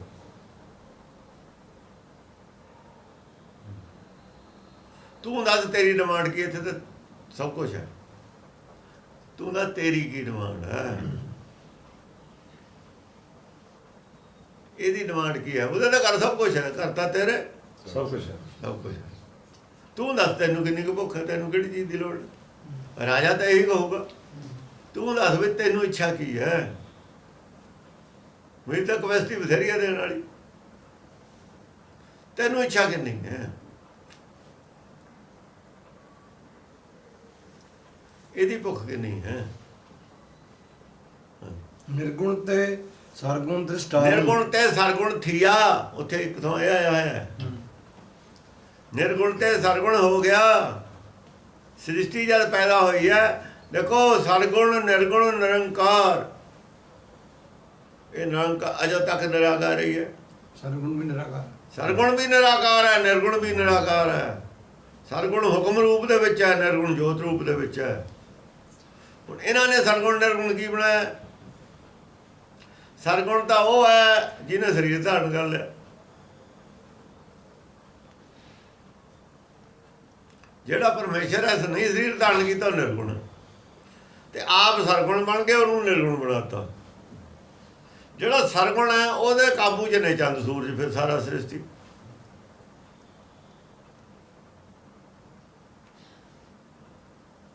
ਸਰਗੁਣ ਦੇ ਕਾਬੂ 'ਚ ਹੈ ਸਭ ਕੁਛ। ਗੁਰਮਤਿ ਉਲਟਾ ਹੈ ਗੱਲ। ਇਹਦਾ ਮਤਲਬ ਆ ਉਹਨਾਂ ਨੂੰ ਨਿਰਾਕਾਰ ਦੇ ਦੇਸ਼ ਦਾ ਕੋਈ ਗਿਆਨ ਹੀ ਨਹੀਂ, ਨਿਰਾਕਾਰ ਬਾਰੇ ਕੋਈ ਗਿਆਨ ਹੀ ਨਹੀਂ ਹੈ। ਐ ਸ੍ਰਿਸ਼ਟੀ ਨੂੰ ਦੇਖ ਰਹੇ ਨੇ। ਉਧਰ ਉਹਨਾਂ ਨੇ ਕੋਈ ਰੱਬ ਪਤਾ ਨਹੀਂ ਕਿਵੇਂ ਮੰਨਿਆ। ਇੱਕ ਮੰਨਿਆ ਹੈ, ਇੱਕ ਹੈ ਉਹ। ਜਿਹੋ ਜਿਹਾ ਉਹਨਾਂ ਨੇ ਮੰਨਿਆ ਹੋਇਆ, ਕਿਤੇ ਬੈਠਾ ਬਾਹਰ। ਇੱਥੇ ਜਿਹੜਾ ਉਹਦਾ ਆਉਂਦਾ ਦੇਹਧਾਰੀ, ਉਹਦਾ ਕੁਛ ਕਰ ਸਕਦਾ, ਨਿਰਾਕਾਰ ਕੁਛ ਕਰ ਨਹੀਂ ਸਕਦਾ। ਆ ਜਿਹੜਾ ਸਭ ਕੁਝ ਕੀਤਾ ਹੀ ਉਹਨੇ, ਗੁਰਬਾਣੀ ਕਹਿੰਦੀ ਹੈ, ਫਿਰ ਇਹ ਝੂਠ ਹੈ। ਸਾਰੀ ਫਿਲਾਸਫੀ ਜਿਹੜੀ ਪੜ੍ਹੀ ਜਾਂਦੀ ਹੈ, ਪੜ੍ਹਾਈ ਜਾਂਦੀ ਹੈ ਯੂਨੀਵਰਸਿਟੀਆਂ 'ਚ, ਸਾਰੀ ਗੁਰਬਾਣੀ ਤੋਂ ਉਲਟਾ। ਗੁਰਬਾਣੀ ਉਹ ਤੋਂ ਸਾਰੀ ਉਲਟ। ਸਾਰੇ ਟੀਕਿਆਂ 'ਚ ਨਿਰਗੁਣ ਸਰਗੁਣ ਉਹ ਮੰਨਿਆ ਹੋਇਆ ਜਿਹੜਾ ਹਿੰਦੂ ਮਤ ਵਾਲਾ। ਗੁਰਬਾਣੀ ਉਹਨੂੰ ਰੱਦ ਕਰਦੀ ਹੈ। ਜੇ ਦੇਹਧਾਰੀ ਸਰਗੁਣ ਹੈ ਤੇ ਉਹ ਤਾਂ ਕਹਿੰਦੇ ਨਿਰਾਕਾਰ ਹੈ। ਸਰਗੁਣ ਹੋ ਕੇ ਦਿਸ਼ਟਾਰੰਗ ਹੋਇਆ, ਇੱਥੋਂ ਅਰਥ ਇਹ ਲਾ ਲਿਆ ਦਿਸ਼ਟਾਰੰਗ ਜ਼ਿਆਦਾ ਹੋਇਆ ਜਾਂ ਤਾਂ ਸਰੂਪ ਧਾਰਨ ਦੇਹ ਧਾਰਨ ਕਰ ਲਈ। ਚਲੋ ਠੀਕ ਹੈ, ਦੇਹ ਧਾਰਨ ਕਰ ਲਈ, ਸਰਗੁਣ ਹੋ ਗਿਆ। ਜਦ ਮਰ ਜੂਗਾ ਦੇਹ ਨਹੀਂ ਰਹੂ ਫਿਰ ਨਿਰਗੁਣ ਹੋ ਗਿਆ ਹੈ। ਫਿਰ ਇਹੀ ਹੋਇਆ, ਰੱਬ ਤਾਂ ਫਿਰ ਰਹਿ ਗਿਆ। ਚੱਲ ਇਹਨਾਂ ਦੀ ਉਹ ਜੇ ਗੱਲ ਮੰਨ ਲਈਏ, ਜਦ ਸਰੀਰ ਛੱਡ ਜੂ ਫਿਰ ਇਹੀ ਨਿਰਗੁਣ ਹੋ ਗਿਆ ਨਾ। ਫਿਰ ਪਰਮੇਸ਼ਰ ਦੀ ਗੱਲ ਕਿੱਥੇ ਰਹੀ? ਫਿਰ ਤਾਂ ਇਹ ਜੀਵ ਦੀ ਉਹ ਗੱਲ ਹੋ ਗਈ। ਸਰਗੁਣ ਵੀ ਇਹੀ ਹੋ ਗਿਆ, ਨਿਰਗੁਣ ਵੀ ਇਹੀ ਹੋ ਗਿਆ। ਤੇ ਜਿਹਨੂੰ ਪਰਮੇਸ਼ਰ ਕਹਿੰਦੇ ਉਹ ਤਾਂ ਗੱਲ ਹੀ ਨਹੀਂ ਰਹੀ ਇੱਥੇ, ਉਹਦੀ ਗੱਲ ਫਿਰ ਕਿੱਥੇ ਰਹੇਗੀ? ਉਹ ਜਿੰਨਾ ਚਿਰ ਸਰੀਰ ਆ ਉਹਨਾਂ ਜਿਹੜੇ ਸਰਗੁਣ ਹੈ। ਜਿਹਦੀ ਭੈਣ ਚੰਦ ਸੂਰਜ ਚੱਲਦਾ ਉਹ ਵੀ ਕੋਈ ਚੀਜ਼ ਹੈ। ਉਹ ਜਿਹਨੂੰ ਪਰਮੇਸ਼ਰ ਕਹਿੰਦੇ ਨੇ, ਉਹ ਪਰਮਾਤਮਾ ਕਹਿੰਦੇ ਨੇ, ਉਹ ਫਿਰ ਕਿੱਥੇ ਹੈ? ਉਹਦੀ ਗੱਲ ਕਿੱਥੇ ਰਹਿ ਗਈ? ਇੰਨੀ ਬੁੱਧੀ ਹੁੰਦੀ, ਇਹ ਬੁੱਧੀ ਵਿਦਵਾਨਾਂ ਦੀ ਇੰਨੀ ਕੁ ਬੁੱਧੀ ਹੁੰਦੀ ਹੈ। ਉਹ ਉਹਨਾਂ ਨੂੰ ਇਹ ਨਹੀਂ ਪਤਾ ਲੱਗਾ ਵੀ ਉਹ ਤਾਂ ਗੱਲ ਹੀ ਖਤਮ ਹੋ ਗਈ। ਫਿਰ ਤਾਂ ਜੀਵ ਹੋ ਗਿਆ ਸਭ ਕੁਝ। ਜੇ ਤਾਂ ਕੋਈ ਸਰੀਰ ਨਹੀਂ ਤਾਂ ਸਰਗੁਣ ਹੈ, ਨਾ ਨਿਰਗੁਣ ਹੈ। ਜੇ ਸਰੀਰ ਹੈ ਸਰਗੁਣ ਹੈ। ਪਰਮਾਤਮਾ ਕਿੱਥੇ ਗਿਆ? ਕਿਉਂਕਿ ਉਹਨਾਂ ਦੀ ਅੱਖ ਨਾਲ ਜਿਹਦਾ ਦੀਂਦਾ ਹੈ, ਦਿਸ਼ਟਾਰੰਗ ਦਾ ਮਤਲਬ ਉਹਨਾਂ ਦੀ ਅੱਖ ਹੈ। ਐਸ ਅੱਖ ਨਾਲੇ ਦੇਖਣ ਦੀ ਗੱਲ ਕਰਦੇ ਨੇ, ਅੰਦਰਲੀ ਅੱਖ ਦੀ ਗੱਲ ਹੀ ਉਹਨਾਂ ਨੂੰ ਸਮਝ ਨਹੀਂ ਆਈ। ਨਾ ਉਸ ਗੱਲ ਤੇ ਵਿਸ਼ਵਾਸ ਕਰਦੇ, ਨਾ ਉਹ ਉੱਥੇ ਜਾਣ ਦੀ ਸੋਚਦੇ ਨੇ।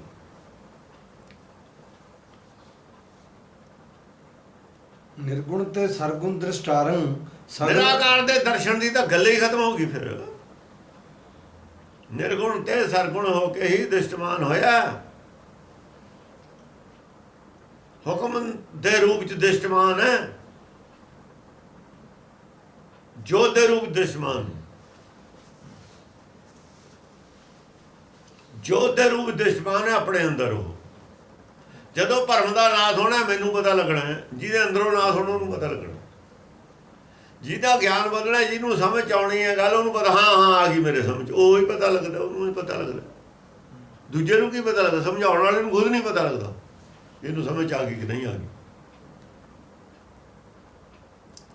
ਉਹਦੇ ਭਰਮ ਦਾ ਨਾਸ਼ ਹੋ ਗਿਆ, ਉਹਨੂੰ ਸਮਝ ਆ ਗਈ ਨਹੀਂ ਆ ਗਈ, ਉਹਨੂੰ ਪਤਾ ਲੱਗਣਾ। ਉਹ ਜੋਤ ਦਾ ਉਹਨੂੰ ਦਰਸ਼ਨ ਹੋਣਾ, ਦੂਜੇ ਨੂੰ ਨਹੀਂ ਪਤਾ ਲੱਗਣਾ। ਜੋਤ ਦਾ ਦੂਜੇ ਨੂੰ ਬੋਲੇ ਤੇ ਪਤਾ ਲੱਗਣਾ। ਜਦ ਐਕਸਪਲੇਨ ਕਰੂ ਨਾ ਫਿਰ ਆਪਾਂ ਨੂੰ ਪਤਾ ਲੱਗੂ ਹਾਂ ਇਹਨੂੰ ਸਮਝ ਆ ਗਈ ਗੱਲ। ਬੋਲ ਤੋਂ ਅੰਦਰਲਾ ਦਰਸ਼ਨ ਹੋਣਾ, ਜੋਤ ਦਾ ਦਰਸ਼ਨ ਬੋਲੇ ਤੋਂ ਹੋਣਾ। ਨਿਰਗੁਣ ਤੇ ਸਰਗੁਣ ਦਿਸ਼ਟਾਰੰਗ। ਸਰਗੁਣ ਸ਼ਬਦ ਰੂਪ ਚ ਹੈ, ਨਿਰਗੁਣ ਜੋਤ ਰੂਪ ਚ। ਜਦੋਂ ਸੁੰਨ ਸਮਾਧ ਲਗਾਇਆ ਤਾਂ ਉਦੋਂ ਨਿਰਗੁਣ ਹੁੰਦਾ। ਸਤਿਯੁਗ ਦੇ ਵਿੱਚ ਨਿਰਗੁਣ ਹੈ, ਜੇ ਸ੍ਰਿਸ਼ਟੀ ਹੈ ਨਹੀਂ। ਹੁਣ ਸਤਿਯੁਗ ਦੇ ਵਿੱਚ ਹੁਣ ਕਲਯੁਗ ਹੈ। ਹੁਣ ਯੁੱਗ ਚੱਲਦੇ ਨੇ, ਤਿੰਨੋਂ ਚਾਰੇ ਯੁੱਗ ਇਕੱਠੇ ਚੱਲਦੇ ਨੇ। ਤਿੰਨ ਨਾਲ ਦੇ ਵੀ ਯੁੱਗ ਚੱਲਦੇ ਨੇ। ਹੁਣ ਉਹ ਦੋਏ ਰੂਪਾਂ 'ਚ ਸਰਗੁਣ ਵੀ ਹੈ, ਨਿਰਗੁਣ ਵੀ।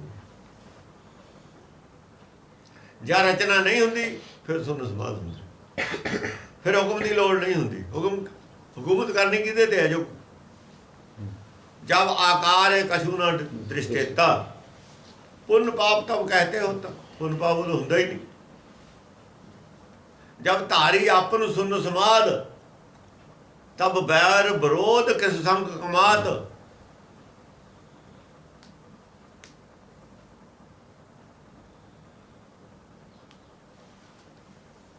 उदो हुक्म की लोड़ की है? हुक्म तो उदो कराना की है? इच्छा ज़्यादा है जदों कुछ पैदा किया है।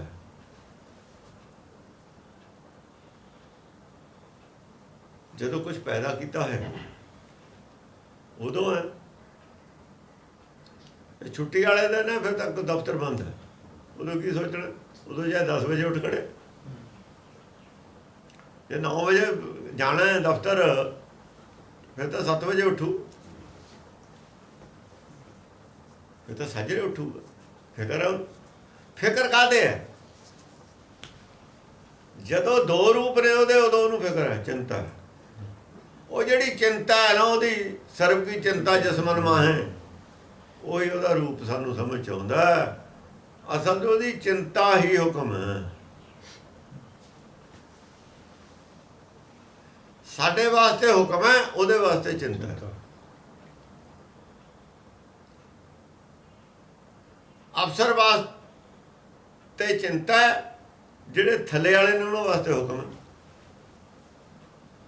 ਆਈ ਜੀ ਨੂੰ ਚਿੰਤਾ ਹੈ ਕੋਈ ਰੌਲਾ ਨਾ, ਕਿਤੇ ਕੋਈ ਉਹਦੇ ਵਿੱਚ ਕਿਤੇ ਗੜਬੜ ਨਾ ਹੋ ਜਾਵੇ। ਛੋਟੇ ਅਫਸਰਾਂ ਨੂੰ ਵਾਸਤੇ ਹੁਕਮ ਹੈ ਵੀ ਜੇ ਗੜਬੜ ਹੋ ਗਈ ਖਿਚਾਈ ਹੋਊਗੀ। ਉਹਦੇ ਅੰਦਰ ਚਿੰਤਾ ਇਹਨਾਂ ਦੇ ਅੰਦਰ ਹੈ, ਇਹਨਾਂ ਦੇ ਅੰਦਰ ਹੁਕਮ ਦੀ ਚਿੰਤਾ ਹੈ। ਪਾਣਾ ਮੰਨਣ ਦੀ ਚਿੰਤਾ ਹੈ। ਸਾਨੂੰ ਪਾਣਾ ਮੰਨਣ ਦੀ ਚਿੰਤਾ ਤਾਂ ਪੈਦਾ ਕਰਨੀ ਚਾਹੀਦੀ ਹੈ। ਹੁਕਮ 'ਚ ਰਹਿਣ ਦੀ ਚਿੰਤਾ ਪੈਦਾ ਕਰਨੀ ਚਾਹੀਦੀ ਹੈ। ਇਹੀ ਡੱਡਾ ਡਰ ਉਪਜੇ ਕਿਹਾ ਹੈ। ਜੇ ਪਾਣੇ ਦੇ ਅੰਦਰ ਚੱਲਣ ਦੀ ਚਿੰਤਾ ਰੱਖੀਏ ਅਸੀਂ, ਡੱਡਾ ਡਰ ਉਪਜਾਏ, ਇਹ ਡਰ ਪੈਦਾ ਹੋ ਜਾਵੇ ਤਾਂ ਬਾਕੀ ਕੋਈ ਡਰ ਵੀ ਨਹੀਂ ਰਹਿੰਦਾ। ਡੱਡਾ ਡਰ ਉਪਜਾ, ਡਰ ਜਾਈ, ਫੇਰ ਕੋਈ ਡਰ ਨਹੀਂ। ਜਿਹੜਾ ਅਫਸਰ ਇਮਾਨਦਾਰੀ ਨਾਲ ਕੰਮ ਕਰਦਾ ਹੈ, ਉਹ ਵੱਡੇ ਅਫਸਰ ਨੂੰ ਵੀ ਪਤਾ ਹੁੰਦਾ ਵੀ ਜੇ ਇਹ ਹੋ ਗਿਆ ਇਹਦਾ ਕੋਈ ਕਸੂਰ ਨਹੀਂ, ਮੇਰੇ ਵੀ ਤਾਂ ਹੋ ਜਾਂਦਾ, ਮੈਂ ਉੱਤੇ ਬੈਠਾ ਤਾਂ ਵੀ ਤਾਂ ਹੋ ਜਾਂਦਾ। ਪਰ ਜੇ ਉਹਦੀ ਅਣਗਹਿਲੀ ਹੋਵੇ ਫਿਰ ਉਹ ਸਜ਼ਾ ਦਾ ਹੱਕਦਾਰ ਹੈ। ਜੇ ਉਹਦੀ ਅਣਗਹਿਲੀ ਕੋਈ ਨਹੀਂ ਤੇ ਕੰਮ ਤਾਂ ਵਿਗੜਦੇ ਬਣਦੇ ਰਹਿੰਦੇ ਹੀ। ਦੇਖਣਾ ਤਾਂ ਵੀ ਉਹਦੀ ਅਣਗਹਿਲੀ ਕਿੰਨੀ ਹੈ। ਹੁਕਮ ਦੀ ਚਿੰਤਾ ਉਹਦੀ ਸਾਨੂੰ ਚਿੰਤਾ ਹੈ। ਜੇ ਸਾਨੂੰ ਉਹਦੇ ਭਾਣੇ 'ਚ ਚੱਲਣ ਦੀ ਚਿੰਤਾ ਚਾਹੀਦੀ ਹੈ ਵੀ ਕਮ ਸੇ ਕਮ ਉਹਦਾ ਸਹਿਯੋਗ ਤਾਂ ਅਸੀਂ ਕਰ ਦਈਏ ਨਾ। ਜਿਵੇਂ ਚਲਾਉਣਾ ਚਾਹੁੰਦਾ ਉਵੇਂ ਤਾਂ ਚੱਲੀਏ। ਜੇ ਅਸੀਂ ਉਹ ਜਿਵੇਂ ਚਲਾਉਣਾ ਚਾਹੁੰਦੇ ਚੱਲੀਏ ਹੀ ਨਾ, ਮੁੰਡਿਆਂ ਦੀ ਪਰਿਵਾਰ ਦੀ ਚਿੰਤਾ ਸਿਆਣੇ ਆਦਮੀ ਨੂੰ, ਪਰਿਵਾਰ ਚਿੰਤਾ ਕਰੇ ਹੀ ਨਾ, ਕੰਮ ਦੀ ਆ ਜ਼ਿੰਮੇਵਾਰੀਆਂ ਦੀ, ਤੇ ਫੇਰ ਕਸੂਰ ਕਿਹਦਾ? ਇਹੋ ਜਿਹੀ ਗੱਲ ਸਮਝ ਲਓ। ਜੇ ਉਹਨੂੰ ਸਾਡੀ ਚਿੰਤਾ ਹੈ ਤਾਂ ਸਾਨੂੰ ਇਹ ਚਿੰਤਾ ਰੱਖਣੀ ਚਾਹੀਦੀ ਹੈ ਅਸੀਂ ਭਾਣੇ 'ਚ ਜਿਵੇਂ ਉਹ ਚਲਾਉਂਦਾ ਉਵੇਂ ਚੱਲਣਾ। ਫਿਰ ਅਸੀਂ ਬਰੀ ਹਾਂ ਤਾਂ ਬਰੀ, ਫੇਰ ਕਿਰਪਾ ਦੇ ਪਾਤਰ ਬਣਾਂਗੇ, ਵਰਨਾ ਕਿਰਪਾ ਦੇ ਪਾਤਰ ਨਹੀਂ ਬਣਨਾ। ਕਸੂਰ ਕਿਰਪਾ ਦੇ ਪਾਤਰ ਬਣਦਾ ਹੀ ਹੈ। ਫਿਰ ਉਹ ਕਹਿੰਦਾ ਨਹੀਂ ਇਹ ਠੀਕ ਚੱਲੇ ਨੇ ਬਈ, ਇਹਨਾਂ ਦਾ ਕੋਈ ਕਸੂਰ ਨਹੀਂ, ਉਹ ਕੋਈ ਨਹੀਂ ਹੋਣਾ ਹੀ ਸੀ, ਉਹ ਹੋਏ ਗਿਆ, ਐਕਸੀਡੈਂਟ ਹੋ ਗਿਆ, ਜੋ ਵੀ ਕੁਝ ਹੋ ਗਿਆ ਇਹਨਾਂ ਨੇ ਜਾਣ ਕੇ ਨਹੀਂ ਕੀਤਾ, ਕੋਈ ਨਹੀਂ ਹੋ ਗਿਆ, ਕੋਈ ਗੱਲ ਇਹਨੇ ਨਹੀਂ ਕੀਤਾ ਆਪਣੇ ਨੋਇੰਗਲੀ। ਸਵਾਲ ਤਾਂ ਇਹ ਹੈ ਸਗਲ ਭਾਂਤੀ ਕਰੇ ਉਪਾਇਆ, ਸਗਲ ਭਾਂਤ ਕਰੇ ਉਪਾਇਆ, ਕਰੇ ਉਪਾਇਆ।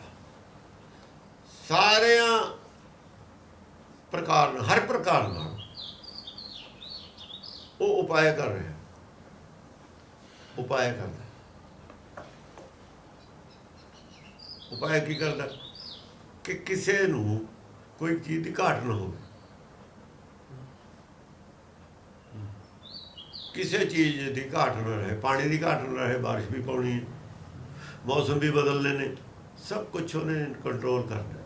ਸਾਰੇ ਉਪਾਅ ਕਰਨੇ ਕਿਉਂਕਿ ਇਹ ਜੀਵਾਂ ਨੂੰ ਜੀਵਤ ਰੱਖਣਾ, ਸਾਰਿਆਂ ਨੂੰ ਖਾਣ ਨੂੰ ਵੀ ਦੇਣਾ, ਪੈਦਾ ਕਰਤੇ ਪਾਲਣਾ ਵੀ ਕਰਨੀ ਹੈ। ਸਾਰੇ ਉਪਾਅ ਹਰ ਪ੍ਰਕਾਰ ਨਾਲ ਉਹ ਕਰਦੇ। ਜਨਮ ਮਰਨ ਮਨ ਮੋਹ ਵਢਾਇਓ, ਦੂਹ ਭਾਤ ਤੇ ਆਪ ਨਿਰਾਰਾ, ਨਾਨਕ ਅੰਤ ਨ ਪਾਰਾ। ਇਹ ਜੀਵਾਂ ਦੇ ਅੰਦਰ ਜਨਮ ਮਰਨ ਦਾ, ਜਨਮ ਮਰਨ ਜਿਹੜਾ ਮੋਹ ਹੈ ਇਹ ਵੱਧ ਗਿਆ। बढ़ाया ਉਹਨੇ ਨਹੀਂ बढ़ाया, बढ़ आयो है लोग जन्म मरण मन मोह बढ़ायो, जीव भी सारे अंदर उपाय कर रहे हैं, जीव भी तो करते ही नहीं अपने अपने उपाय। जे कोई जानवर है चौका चुगन जाता, ਇਹ ਜੀਭ ਵੀ ਉਪਾਏ ਕਿਤੇ ਬੈਠੇ ਨਹੀਂ ਖਾਂਦੇ, ਉਹ ਵੀ ਲਿਆ ਕੇ ਰੱਖਦੇ ਮੂਹਰੇ ਤਾਂ ਖਾਂਦੇ ਨੇ। ਉਪਾਏ ਇਹ ਵੀ ਕਰਦੇ ਨੇ। ਉਹ ਇਹਨਾਂ ਨੂੰ ਪ੍ਰੇਰਣਾ ਦਿੰਦਾ ਵੀ ਉਪਾਏ ਤੁਸੀਂ ਵੀ ਕੁਝ ਕਰੋ, ਹੱਥ ਲਾਓ। ਮੈਂ ਹੁਣ ਰੋਜੀ ਰੋਟੀ ਪੈਦਾ ਕਰਤੀ, ਜਾ ਕੇ ਖਾ ਤਾਂ ਲਓ ਤੁਸੀਂ, ਕਮ ਸੇ ਕਮ ਦਾਣੇ ਖਿੜ ਗਏ ਬਾਹਰ, ਫਲ ਫਰੂਟ ਪੈਦਾ ਹੋ ਗਏ ਮੌਸਮ ਦੇ ਨਾਲ, ਤੁਸੀਂ ਜਾ ਕੇ ਖਾ ਲਓ। ਉਹ ਵੀ ਹੱਥ ਪੱਲਾ ਜੀਭ ਵੀ ਮਾਰਦੇ ਨੇ, ਸਾਰੇ ਹੱਥ ਪੱਲਾ ਆਪ ਦਾ ਜੋ ਕਰ ਰਿਹਾ ਕਰੇ ਨੇ। ਪਰ ਜਨਮ ਮਰਨ ਦਾ ਮੋਹ ਇਹਨਾਂ ਜੀਵਾਂ 'ਚ ਵੱਧ ਗਿਆ। ਜਨਮ ਮਰਨ ਔਰ ਮੋਹ ਸਰੀਰ ਦਾ, ਜਨਮ ਮਰਨ ਦਾ ਪੈ ਸਰੀਰ ਦਾ ਮੋਹ, ਇਹ ਵੱਧ ਗਿਆ। ਬੜਾਇਓ ਤੂੰ ਭਾਂਤ ਤੇ ਆਪ ਨਿਰਾਰਾ, ਪਰ ਆਪ ਨਾ ਉਹਨੂੰ ਮੋਹ ਹੈ, ਨਾ ਜਨਮ ਮਰਨ, ਨਾ ਤਾਂ ਮੋਹ ਹੈ, ਮੋਹ ਨਹੀਂ ਹੈ। ਦੋ ਭਾਂਤ ਉਹਨੂੰ ਮੋਹ ਨਹੀਂ ਹੈ, ਪ੍ਰੇਮ ਹੈ। ਪ੍ਰੇਮ ਔਰ ਮੋਹ 'ਚ ਫਰਕ ਹੈ। ਮੋਹ 'ਚ ਕਾਣ ਹੁੰਦੀ ਹੈ, ਉਹ 'ਚ ਆਪਣਾ ਪਰਾਇਆ ਹੁੰਦਾ, ਸਵਾਰਥ ਨਹੀਂ। ਉਹ 'ਚ ਆਪਣਾ ਪਰਾਇਆ। ਕਿਸੇ ਨਾਲ ਖਾਸ ਜਿਹਦਾ ਮੋਹ ਹੈ ਉਹਦਾ, ਉਹ ਖਾਸ ਆਦਮੀ ਨੇ, ਨਹੀਂ ਹੈ ਉਹ ਆਮ ਆਦਮੀ ਨੇ। ਜਿੱਥੇ ਮੋਹ ਹੈ ਉੱਥੇ ਨਫ਼ਰਤ ਵੀ ਹੋਊਗੀ, ਸਭ ਕੁਝ ਹੋਊਗਾ। ਮੋਹ ਔਗਣ ਹੈ, ਇਸ ਕਰਕੇ ਮੋਹ ਨੂੰ ਔਗਣਾਂ 'ਚ ਰੱਖਿਆ ਹੋਇਆ ਹੈ। ਪ੍ਰੇਮ ਨਹੀਂ ਔਗਣਾਂ 'ਚ ਰੱਖਿਆ ਹੋਇਆ, ਮੋਹ ਔਗਣਾਂ 'ਚ ਰੱਖਿਆ। ਤੂੰ ਭਾਂਤੀ ਤੇ ਆਪ ਨਿਰਾਰਾ, ਦੋ ਭਾਂ ਤੇ ਆਪ ਨੂੰ, ਨਾਨਕ ਅੰਤ ਨ ਪਾਰਾਵਾਰਾ। ਨਾਨਕ ਅੰਤਰ ਕਿੰਨਾ ਨਿਰਾਲਾ ਹੈ, ਕੋਈ ਦੱਸ ਨਹੀਂ ਸਕਦਾ ਕਿੰਨਾ ਨਿਰਾਲਾ ਹੈ। ਅੰਤ ਪਾਰਾ ਬਾਹਰ ਨਹੀਂ ਹੈ, ਇੰਨਾ ਨਿਰਾਲਾ ਹੈ। ਉਹਦੇ ਅੰਦਰ ਪੈਦਾ ਹੀ ਨਹੀਂ ਹੋ ਸਕਦਾ। ਇਹ ਨਹੀਂ ਪਤਾ ਕਿਉਂ ਨਹੀਂ ਹੋ ਸਕਦਾ। ਸਾਰੇ ਜੀ ਉਹਦੇ ਨੇ, ਫਿਰ ਵੀ ਮੋਹ ਨਹੀਂ ਪੈਦਾ ਹੁੰਦਾ ਉਹ 'ਚ। ਸਾਰਿਆਂ ਦਾ ਫਿਕਰ ਹੈ, ਚਿੰਤਾ ਹੈ, ਫਿਰ ਵੀ ਮੋਹ ਨਹੀਂ ਪੈਦਾ ਹੁੰਦਾ ਉਹ 'ਚ। ਇਸ ਕਰਕੇ ਉਹਦਾ ਮਨ ਕਿਹਾ ਜਾਏ, ਇਹਦਾ ਕੋਈ ਅੰਦਾਜ਼ਾ ਨਹੀਂ ਲੱਗ ਰਿਹਾ।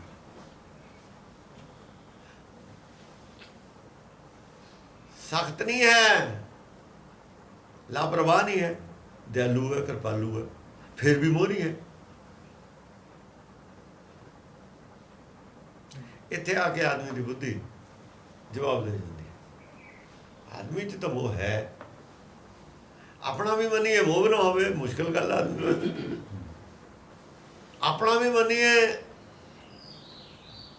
ਪਰ ਅਸਲ 'ਚ ਉਹਨੇ ਸਾਰੇ ਹੀ ਆਪਣੇ ਮੰਨੇ ਹੋਏ ਨੇ ਨਾ। ਅਸੀਂ ਸਾਰਿਆਂ ਨੂੰ ਆਪਣਾ ਨਹੀਂ ਮੰਨਦੇ। ਜਦੋਂ ਸਾਰੇ ਹੀ ਆਪਣਾ ਮੰਨ ਲਿਆ, ਉਦੋਂ ਸਾਡੇ ਵੀ ਹੋਈ ਹਾਲਤ ਹੋਈ। ਅਸੀਂ ਕੁਝ ਦਾਇਰੇ 'ਚ ਰਹਿ ਕੇ ਆਪਣੇ ਮੰਨਦੇ। ਜੇ ਦਾਇਰਾ ਤੋੜ ਕੇ ਆਪਣੇ ਮੰਨੀਏ, ਜਿਵੇਂ ਉਹਨੇ ਦਾਇਰਾ ਤੋੜਿਆ ਹੋਇਆ,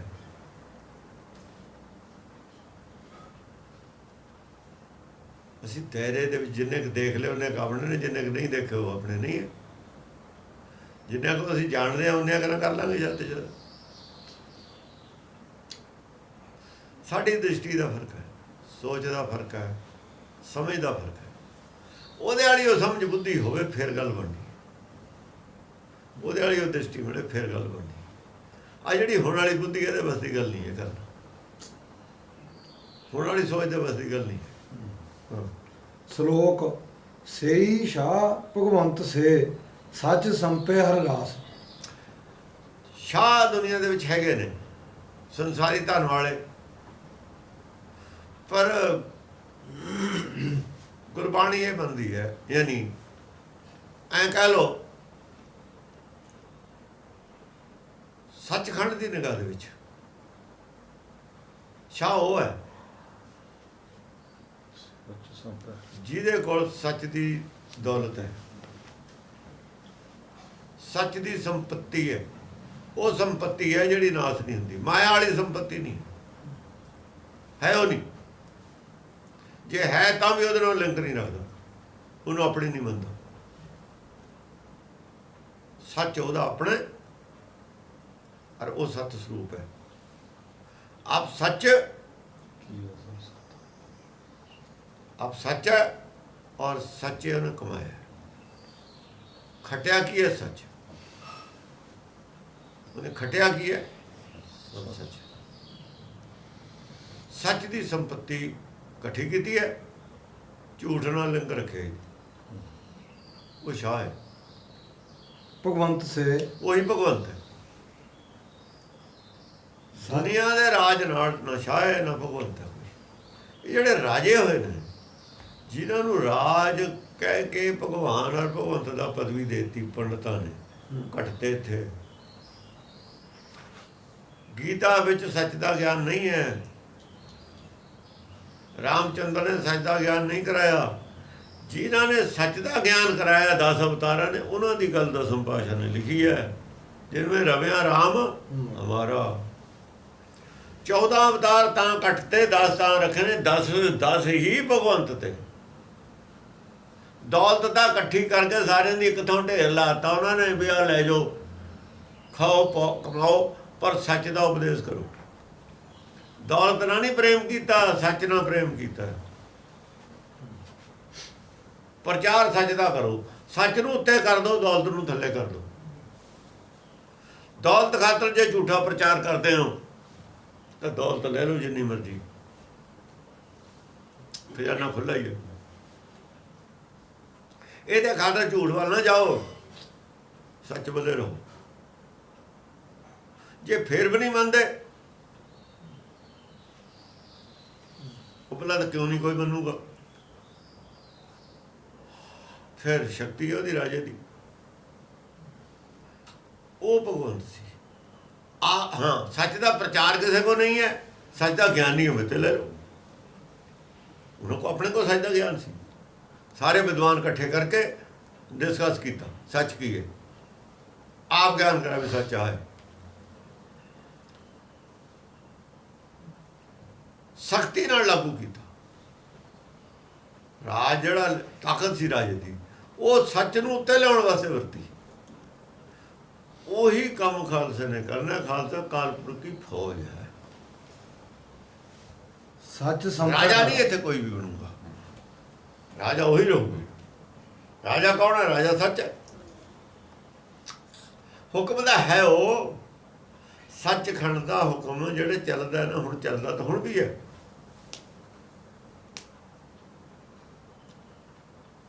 ਪਰ ਮੰਨਦਾ ਨਹੀਂ ਕੋਈ,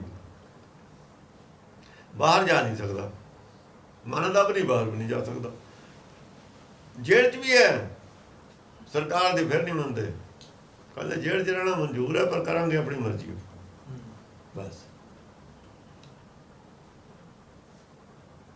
ਫਿਰ ਹੁਕਮ ਮੰਨ ਕੇ ਜੇਲ੍ਹ 'ਚੋਂ ਬਾਹਰ ਵੀ ਨਿਕਲ ਜਾਣਗੇ। ਹੁਕਮ ਮੰਨਣ ਦੀ ਆਦਤ ਪਾਉਣੀ ਹੈ ਇਹਨਾਂ ਨੂੰ। ਹੁਕਮ ਮੰਨਣ ਦੇ ਵਿੱਚ ਤੁਹਾਡਾ ਭਲਾ ਹੀ ਹੈ।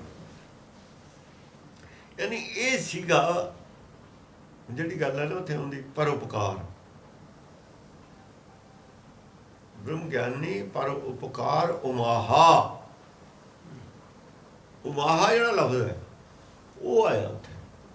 ਉਹਦੇ ਅੰਦਰ ਉਮਾਹਾ ਕੀ ਹੈ? ਪਰਉਪਕਾਰ ਦਾ ਸਾਰਾ ਖਜ਼ਾਨਾ ਲੁੱਟਿਆ, ਉੱਥੇ ਖੋਲ੍ਹਤਾ ਪਰਉਪਕਾਰ ਵਾਸਤੇ। ਲੋਕਾਂ ਨੂੰ ਸੱਚ ਦੱਸੋ। ਪਰਉਪਕਾਰ ਸੀ।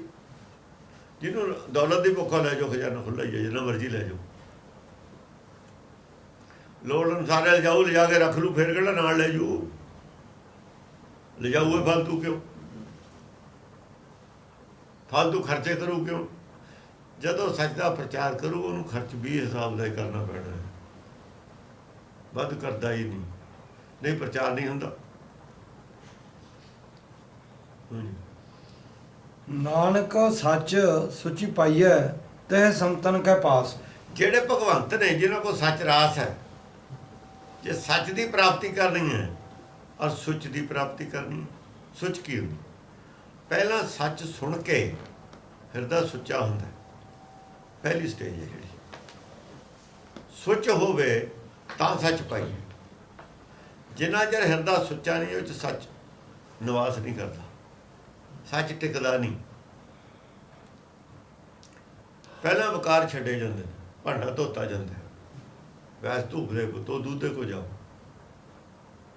ਜਿਹੜੀਆਂ ਦੂਜੀਆਂ ਮੱਤਾਂ ਦੀ ਗੰਦ ਪਾਇਆ ਹੋਇਆ ਅੰਦਰ, ਉਹ ਮਨੌਤਾਂ ਦਾ ਉਹ ਛੱਡ ਲਈਆਂ ਨੇ। ਉਹਦੇ ਬਾਅਦ ਸੱਚ ਟਿਕਦਾ ਆ ਕੇ, ਉਹਦੇ ਬਾਅਦ ਸ਼ਬਦ ਪ੍ਰਗਟ ਹੁੰਦਾ ਹੈ। ਨਾਨਕ ਸੱਚ ਸੁੱਚ ਦੋ ਚੀਜ਼ਾਂ। ਸੁੱਚ ਵੀ ਉੱਥੇ ਪ੍ਰਾਪਤ ਹੋਣੀ ਹੈ, ਸੁਚ ਪਾਈਐ ਤਹ ਸੰਤਨ ਕੈ ਤੇ ਪਾਸ। ਸੰਤਨ ਕੇ ਪਾਸ, ਉਹਨਾਂ ਸੰਤਾਂ ਕੋਲੋਂ ਸੱਚ ਸੁਚ ਮਿਲਦੀ ਹੈ। ਉਹਨਾਂ ਨੂੰ ਇਹ ਸੰਤ ਮੰਨਿਆ ਨਾਨਕ ਨੇ, ਜਿਨ੍ਹਾਂ ਦੇ ਕੋਲੋਂ ਸੱਚ ਮਿਲਦਾ ਸੀ। ਸੱਚ ਸੰਪੇ ਹਰ ਰਾਸ। ਬਾਕੀ ਸੰਤ ਨਹੀਂ ਹੈ। ਨਾਨਕ ਸੰਤ ਮਿਲਿਆ ਸੱਚ ਸੱਚ ਪਾਇਆ। ਜੇ ਸੱਚ ਨਹੀਂ ਦੱਸ ਸਕਦਾ, ਜਿਹਦੇ ਕੋਲ ਸੱਚ ਦਾ ਗਿਆਨ ਨਹੀਂ ਹੈ, ਸੰਤ ਨਹੀਂ। ਜਿਹੜਾ ਕਹਿੰਦਾ ਮਾਲਾ ਫੜ ਲਓ ਆ ਨਾਮ ਜਪ ਲਓ, ਝੂਠ ਹੈ। ਉਹ ਦੱਸੇ ਮੇਰਾ ਛੁਟਕਾਰਾ ਕਿਵੇਂ ਹੋਊਗਾ, ਮਾਲਾ ਨਾਲ ਕੀ ਹੋਊਗਾ, ਫੇਰ ਕੀ ਹੋਊਗਾ, ਕਿੰਨਾ ਚਿਰ ਫੇਰਨੀ ਹੈ, ਆਹ ਮੰਤਰ ਕਿੰਨਾ ਚਿਰ, ਫੇਰ ਦੂਆ ਬਦਲਣਾ, ਕਿਉਂ ਬਦਲਣਾ, ਇਹ ਕਿਉਂ ਨਹੀਂ ਨਾਲ ਸਾਰੀ ਗੱਲ ਸਮਝਾਵੇ।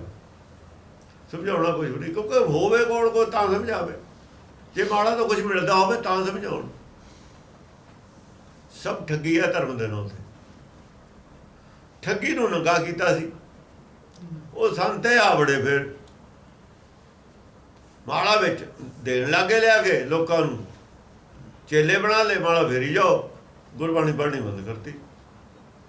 ਗੁਰਬਾਣੀ ਜੇ ਪੜ੍ਹਨਗੇ ਲੋਕ, ਫਿਰ ਠੱਗੀ ਫੜ ਲੈਣਗੇ ਸੰਤਾਂ ਦੀ।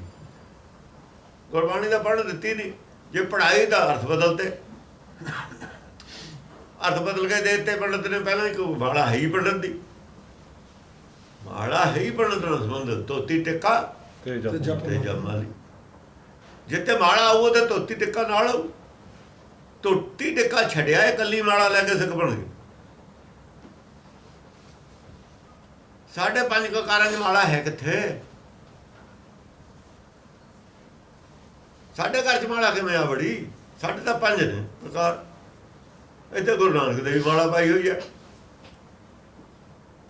ਸਭ ਠੱਗੀ ਹੈ। ਸ੍ਰੀ ਚੰਦ ਖੁਦ ਨਹੀਂ ਮਾਲਾ ਫੇਰ ਰਿਹਾ। ਸਮਾਧੀ ਵਾਲੇ ਦਾ ਮਾਲਾ ਨਹੀਂ ਫੇਰਦੇ। ਸਮਾਧੀ ਵਾਲੇ ਦਾ ਆਕੜ ਕੇ ਪੱਥਰ ਪਾਉ ਬੈਠਦੇ ਨੇ। ਉਹ ਤਾਂ ਹਿੱਲੇ ਨਹੀਂ ਸਕਦੇ, ਤਾਂ ਅੱਖ ਨਹੀਂ ਜਮੂ ਸਕਦੇ। ਇਹ ਮਾਲਾ ਫੇਰਨੇ ਵਾਲੇ ਤਾਂ ਦੂਜੇ ਨੇ। ਵੈਸ਼ਨੂੰ ਪਿਆ ਤੋਂ ਕਿਆ ਪਿਆ, ਮਾਲਾ ਮਿਲਣੀ 4 ਤੇ ਵੈਸ਼ਨੂੰ ਸੰਤ ਨੇ ਸਾਰੇ, ਵਿਸ਼ਨੂੰ ਦੇ ਬਣਾਏ ਹੋਏ। ਆ ਜਿਹੜਾ ਸੰਸਾਰੀ ਸੁੱਖ ਹੈ, ਵਿਸ਼ਨੂੰ ਨੇ ਨਹੀਂ ਤਿਆਗਿਆ ਹੈਗਾ। ਬ੍ਰਹਮਾ ਔਰ ਸ਼ਿਵ ਜੀ ਨੇ ਸੰਸਾਰੀ ਸੁੱਖ ਤਿਆਗਿਆ ਹੈ। ਉਹਦਾ ਸੰਸਾਰੀ ਸੁੱਖ ਨਾਲ ਜੁੜੇ ਨੇ ਸਾਰੇ ਸੰਤ। ਇਹ ਮਾਲਾ ਵਾਲੇ ਦੂਏ ਸੁੱਖ ਦੀ ਗੱਲੇ ਨਹੀਂ ਹੈ ਨਾ। ਸਮਾਧੀ ਵਾਲਿਆਂ ਦੇ ਨਾਲ ਅਟੈਕ ਨਹੀਂ ਕੀਤਾ ਹੈ ਗੁਰੂ ਅਮਰਦਾਸ ਨੇ, ਜਿਹਨਾਂ ਇਹਨਾਂ ਮਾਲਾ ਵਾਲਿਆਂ ਦੇ ਕੀਤਾ ਹੈ ਅਟੈਕ। ਚਿੱਟੇ ਕੱਪੜੇ ਵਾਲਿਆਂ ਤੇ, ਭਗਵੇਂ ਕੱਪੜੇ ਵਾਲਿਆਂ ਤੇ ਨਹੀਂ ਕੀਤਾ ਹੈ। ਉਹ ਕਦੇ ਨਹੀਂ ਕੀਤਾ। ਉਹਨਾਂ ਦੀ ਗੱਲ ਦੱਸੀ ਹੈ ਵੀ ਆਹ ਸ਼ਬਦ ਨਹੀਂ ਭਾਈ, ਆਹ ਸ਼ਬਦ ਜਿਹਨੇ ਤਿਆਗ ਕੀਤਾ ਮਾਇਆ ਦਾ, ਉਹਨੂੰ ਉਹ ਇਮਾਨਦਾਰ ਮੰਨਦੇ ਨੇ ਵੀ ਅਸਲ 'ਚ ਇਮਾਨਦਾਰ ਹੈ, ਭਗਤੀ ਕਰ ਲੂ। ਇਹਨੂੰ ਸਮਝ ਨਹੀਂ ਹੈ। ਉਹਨੂੰ ਸਮਝ ਦੀ ਕਮੀ ਮੰਨੀ ਹੈ। ਜੋਗੀਆਂ ਨਾਲ ਤਾਂ ਗੱਲ ਕੀਤੀ ਹੈ ਵੀ ਬੇਸਮਝ ਨੇ, ਘਰ-ਬਾਰ ਤਿਆਗੀ ਫਿਰਦੇ ਨੇ, ਜੁੱਤੀ ਤੱਕ ਪਾਉਂਦੇ ਨਹੀਂ, ਕੱਪੜਾ ਤੱਕ ਪਾਉਂਦੇ ਨਹੀਂ, ਸ਼ਹਿਰਾਂ 'ਚ ਰਹਿੰਦੇ ਨਹੀਂ, ਖਾਣ ਪੀਣ ਦੀ ਇਹਨਾਂ ਨੂੰ ਨਹੀਂ। ਸਮਝ ਦੀ ਕਮੀ ਹੈ। ਬਾਕੀ ਇਮਾਨਦਾਰੀ ਨਾਲ ਭਗਤੀ ਕਰਨੀ ਚਾਹੁੰਦੇ। ਇਹਨਾਂ ਦੇ ਤਾਂ ਇਹ ਇੰਪ੍ਰੈਸ਼ਨ ਲਿਆ ਹੈ। ਭਗਤ ਕਬੀਰ ਵੀ ਕਹਿੰਦਾ ਸੁਖ ਮੰਗਾ ਦੁੱਖ ਅੱਗੇ ਆਵੇ। ਜੇ ਸੁਖ ਮੰਗਾ ਮੈਂ, ਜਿਹੜੇ ਸੁਖ ਮੰਗਣ ਤੋਂ ਬਾਅਦ 'ਚ ਦੁੱਖ ਪੈਦਾ ਹੋ ਜਾਵੇ, ਦੁੱਖ ਆ ਜਾਵੇ ਜਾਂ ਦੁੱਖ ਆਉਣ ਦੀ ਸੰਭਾਵਨਾ ਹੋਵੇ, ਸੋ ਸੁਖ ਹਮੂ ਨਾ ਮੰਗਿਆ ਭਾਵੇਂ। ਉਹ ਸੁਖ ਮੈਂ ਨਹੀਂ ਮੰਗਦਾ। ਮੈਨੂੰ ਨਹੀਂ ਚੰਗਾ ਲੱਗਦਾ ਉਹ ਸੁਖ ਮੰਗਣਾ। ਕੋਈ ਦੁੱਖ ਤਾਂ ਫਿਰ ਆ ਜਾਣਾ ਉਹਦੇ ਬਾਅਦ।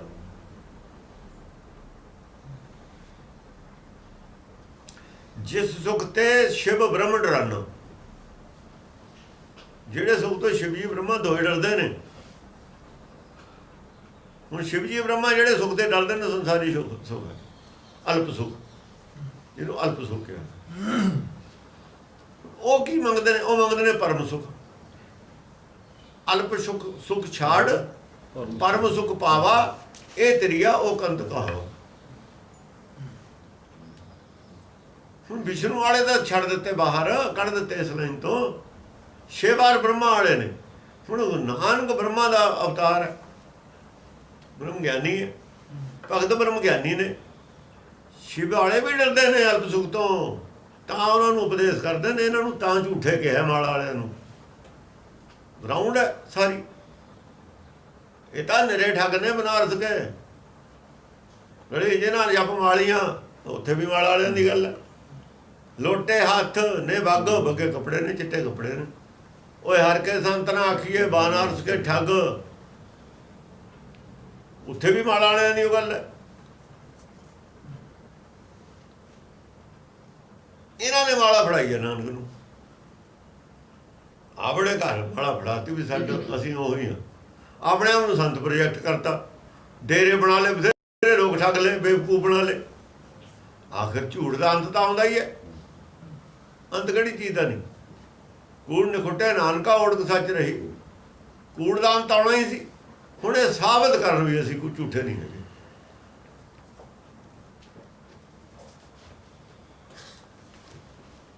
ਖਾਤਾ ਲਿਆ, ਪਾਲ ਤਾਂ ਦਿੱਤੇ ਸੰਗਤ ਨੇ, ਹੁਣ ਇਹ ਸਾਬਤ ਕਰਨ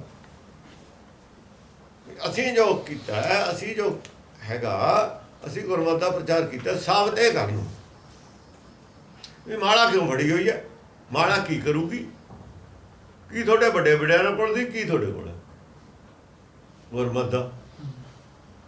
ਬਾਣੀ ਕੀ ਕਹਿੰਦੀ ਹੈ, ਤੁਸੀਂ ਕੀ ਕਰਦੇ ਹੋ? ਉਹ ਤਾਂ ਹੁਣ ਇਹਨਾਂ ਤੇ ਜਵਾਬ ਪੁੱਛਿਆ ਜਾਊਗਾ। ਸਮਾਂ ਆ ਗਿਆ।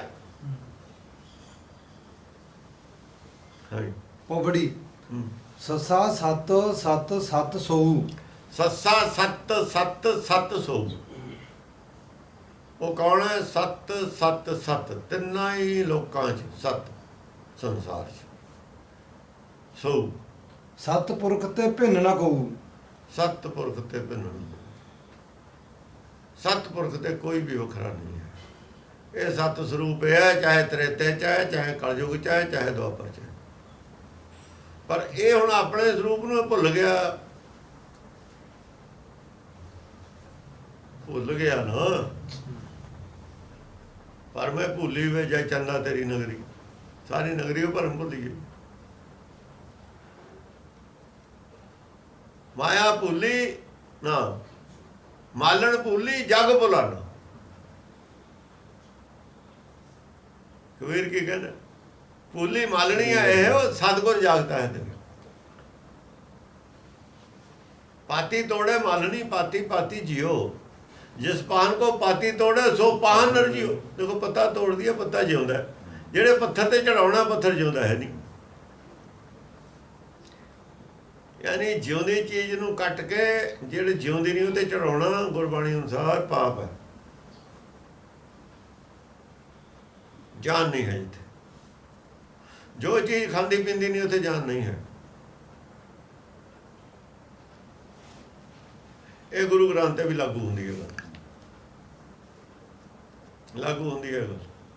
ਇੱਥੋਂ ਅਸੀਂ ਬਚ ਨਹੀਂ ਸਕਦੇ। ਇੱਥੇ ਕੋਈ ਰਿਆਇਤ ਨਹੀਂ ਹੈ, ਸੱਚ ਵਿੱਚ ਕੋਈ ਰਿਆਇਤ ਨਹੀਂ ਹੈ।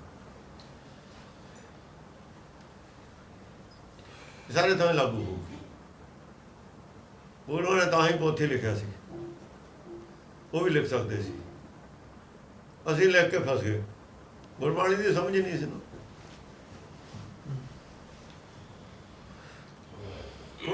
ਗਾਂ ਉਹ ਕਹਿੰਦਾ ਮਾਲਣ ਭੁੱਲੀ ਜਗ ਭੁਲਾਣਾ। ਮਾਲਣ ਕੀ ਭੁੱਲੀਏ, ਸਾਰੇ ਜਗ ਭੁੱਲੇ, ਪਰ ਹਮ ਭੁਲਾਣੇ ਨਾ ਹੈ। ਇੱਕੋ ਹੀ ਆਪ ਬਚਿਆ ਭੁੱਲਣ ਤੋਂ ਬਾਹਰ। ਉਦੋਂ ਤੱਕ ਕੋਈ ਦੂਜਾ ਆਦਮੀ ਕਬੀਰ ਨੂੰ ਨਹੀਂ ਮਿਲਿਆ। ਹਮ ਭੁਲਾਣੇ ਨਾ ਹੈ। ਇਹ ਤਾਂ ਪੰਕਤੀਆਂ ਗੁਰੂ ਗ੍ਰੰਥ ਸਾਹਿਬ ਦੇ ਵਿੱਚ ਨੇ। ਜਿਹੜੇ ਲੋਕ ਇਹ ਸਾਬਤ ਕਰਨਾ ਚਾਹੁੰਦੇ ਨੇ ਵੀ ਗੁਰੂ ਨਾਨਕ ਕਬੀਰ ਦਾ ਗੁਰੂ ਹੈ, ਤੇ ਫਿਰ ਇਹ ਪੰਕਤੀ ਕਿਵੇਂ ਆ ਗਈ ਵਿੱਚ? ਹਮ ਭੁਲਾਣੇ ਨਾ ਹੈ ਕਿਵੇਂ ਆ ਗਈ? ਗੁਰੂ ਨਾਨਕ ਦਾ ਨਾਮ ਲੈਂਦਾ ਵੀ ਉਹ ਭੁਲਾਣਾ ਨਹੀਂ ਹੈ। ਝੂਠ ਹੱਦ ਤੋਂ ਜ਼ਿਆਦਾ ਬੋਲਿਆ ਵਿਦਵਾਨਾਂ ਨੇ। ਜ਼ਿਆਦਾ ਤਾਂ ਮਿਸ਼ਨਰੀ ਵਾਲਾ ਨਹੀਂ ਬੋਲਿਆ। ਝੂਠ ਦੇ ਸਾਰੇ ਧਰਮ ਗਰਕ ਜਾਂਦੇ ਹੁੰਦੇ ਨੇ, ਗਰਕ। ਸੱਚ ਧਰਮ ਨੂੰ ਝੂਠ ਧਰਮ ਬਣਾਉਣ ਦੇ ਵਿੱਚ ਜਿਹੜਾ ਲੋਕਾਂ ਨੇ ਯੋਗਦਾਨ ਪਾਇਆ, ਉਹਨਾਂ ਨੇ ਆਪਣਾ ਹੀ ਮੂੰਹ ਕਾਲਾ ਕਰਾ ਲਿਆ। ਸੱਚ ਤਾਂ ਧਰਮ ਸੱਚੇ ਰਹਿਣਾ। ਗੁਰਬਾਣੀ ਦਾ ਨਹੀਂ ਰੌਲਾ ਪਾ ਸਕੇ ਹੋ, ਸਾਖੀਆਂ ਬਣਾ ਲਈਆਂ ਨਾ ਬਾਹਰ, ਕਿਤਾਬਾਂ ਹੀ ਲਿਖ ਦਿੱਤੀਆਂ ਨਾ। ਗੁਰਬਾਣੀ ਤਾਂ ਉਹੀ ਗੱਲ ਹੈ। ਗੁਰਬਾਣੀ 'ਚ ਕਿਵੇਂ? ਗੁਰਬਾਣੀ ਦਾ ਅੱਖਰ ਬਦਲ ਕੇ ਦਿਖਾਉਣ। ਇਹ ਇਸ ਗੱਲ ਨਾਲ ਗੁਰੂ ਨਾਨਕ ਵੱਡਾ ਹੋ ਜਾਂਦਾ।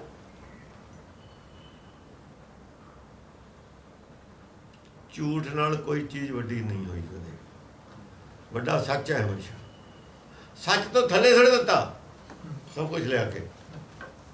ਆਪਣੇ ਪਤਾ ਲੱਗਦਾ ਆਪ ਕੌਣ ਨੇ ਉਹ ਲੋਕ, ਕੌਣ ਸੀ, ਔਰ ਹੁਣ ਉਹਨਾਂ ਦਾ ਕਰੈਕਟਰ ਕਿੱਥੇ ਗਏ, ਕੀ ਕਰੈਕਟਰ ਸੀ, ਕੀ ਕਰਦੇ ਰਹੇ, ਅੱਜ ਕੀ ਹੈ, ਵਿੱਚੋਂ ਕੀ ਨਿਕਲਿਆ, ਕੱਖ ਵੀ ਨਹੀਂ ਨਿਕਲਿਆ ਵਿੱਚ। ਨਾਂ ਰੱਖ ਲਿਆ ਮਿਸ਼ਨਰੀ। ਬਿਜ਼ਨਸ ਵਾਲੇ ਸੀਗੇ, ਬਿਜ਼ਨਸ ਕਰਦੇ ਰਹੇ।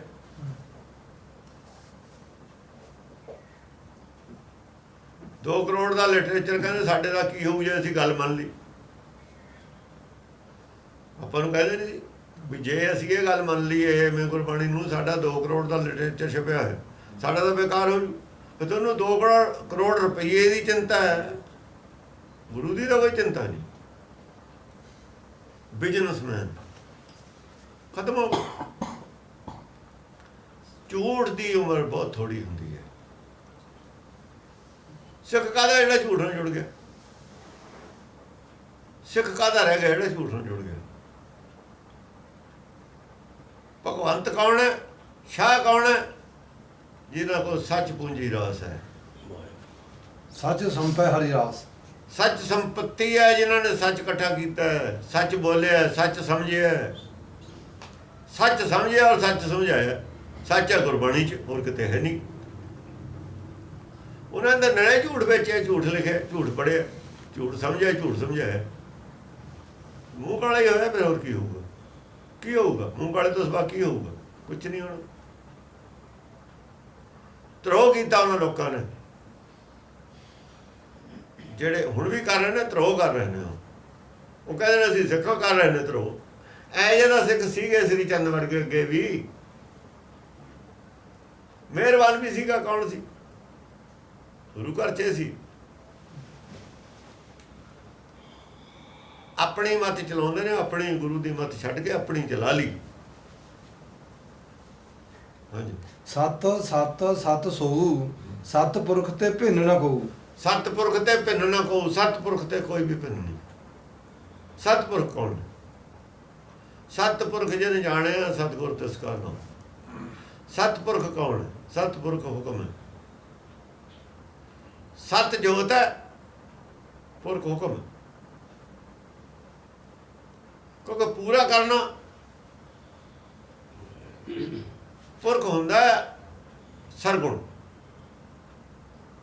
ਸਰਗੁਣ ਹੁੰਦਾ ਪੁਰਖ। ਪੂਰਨ ਪੁਰਖ ਵੀ ਕਹਿੰਦੇ ਨੇ।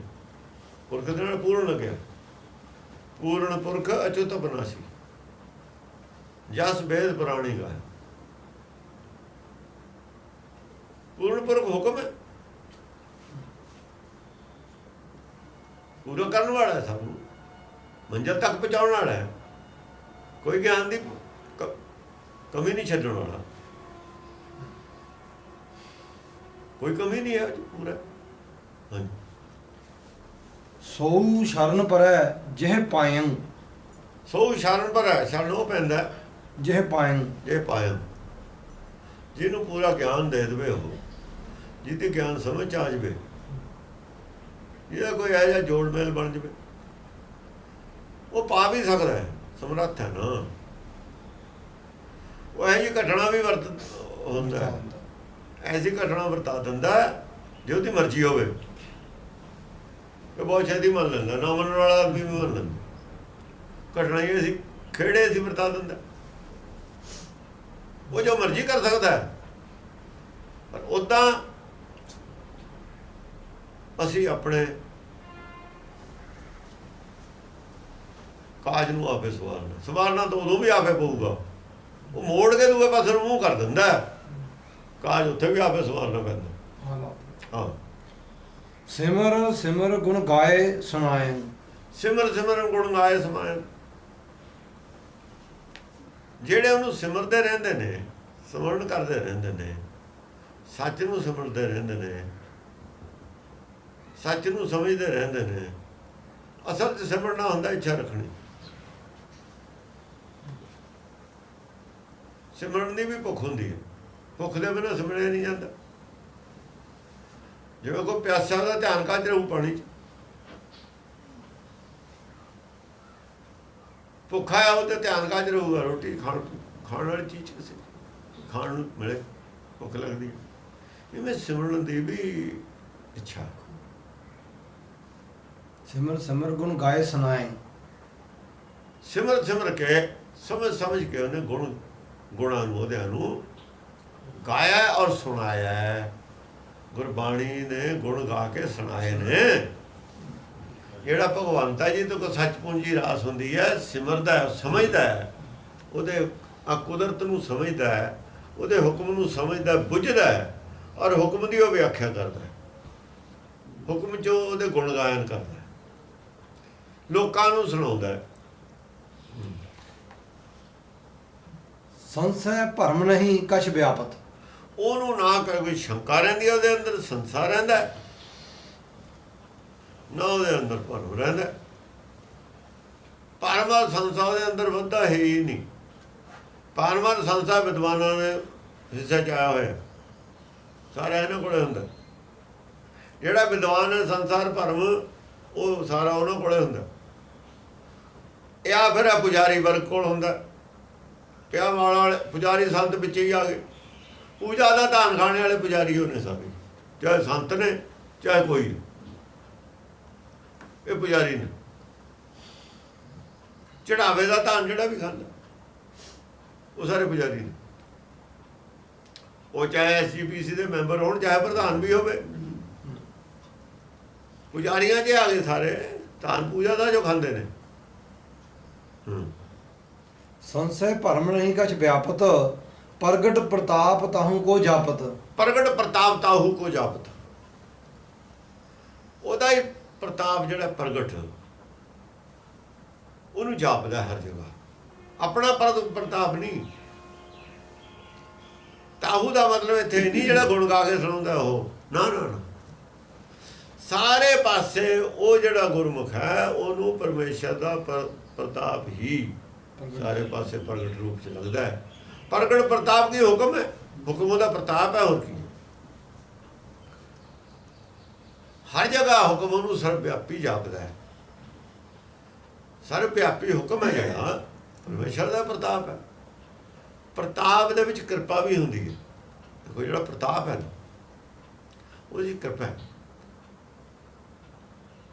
ਹੁੰਦਾ ਤਾਪ ਹੈ, ਵੈਸੇ ਤਾਪ ਦਾ ਅਰਥ ਗਰਮੀ ਹੁੰਦੀ ਹੈ। ਤਾਪ ਦਾ ਅਰਥ ਗਰਮੀ ਹੈ, ਪਰ ਉਹ ਗਰਮੀ ਵੀ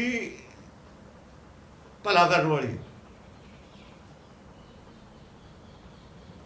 ਭਲਾ ਕਰਨ ਵਾਲੀ ਹੈ, ਸੰਤਾਂ ਦਾ ਭਲਾ ਕਰਨ ਵਾਲੀ ਹੈ।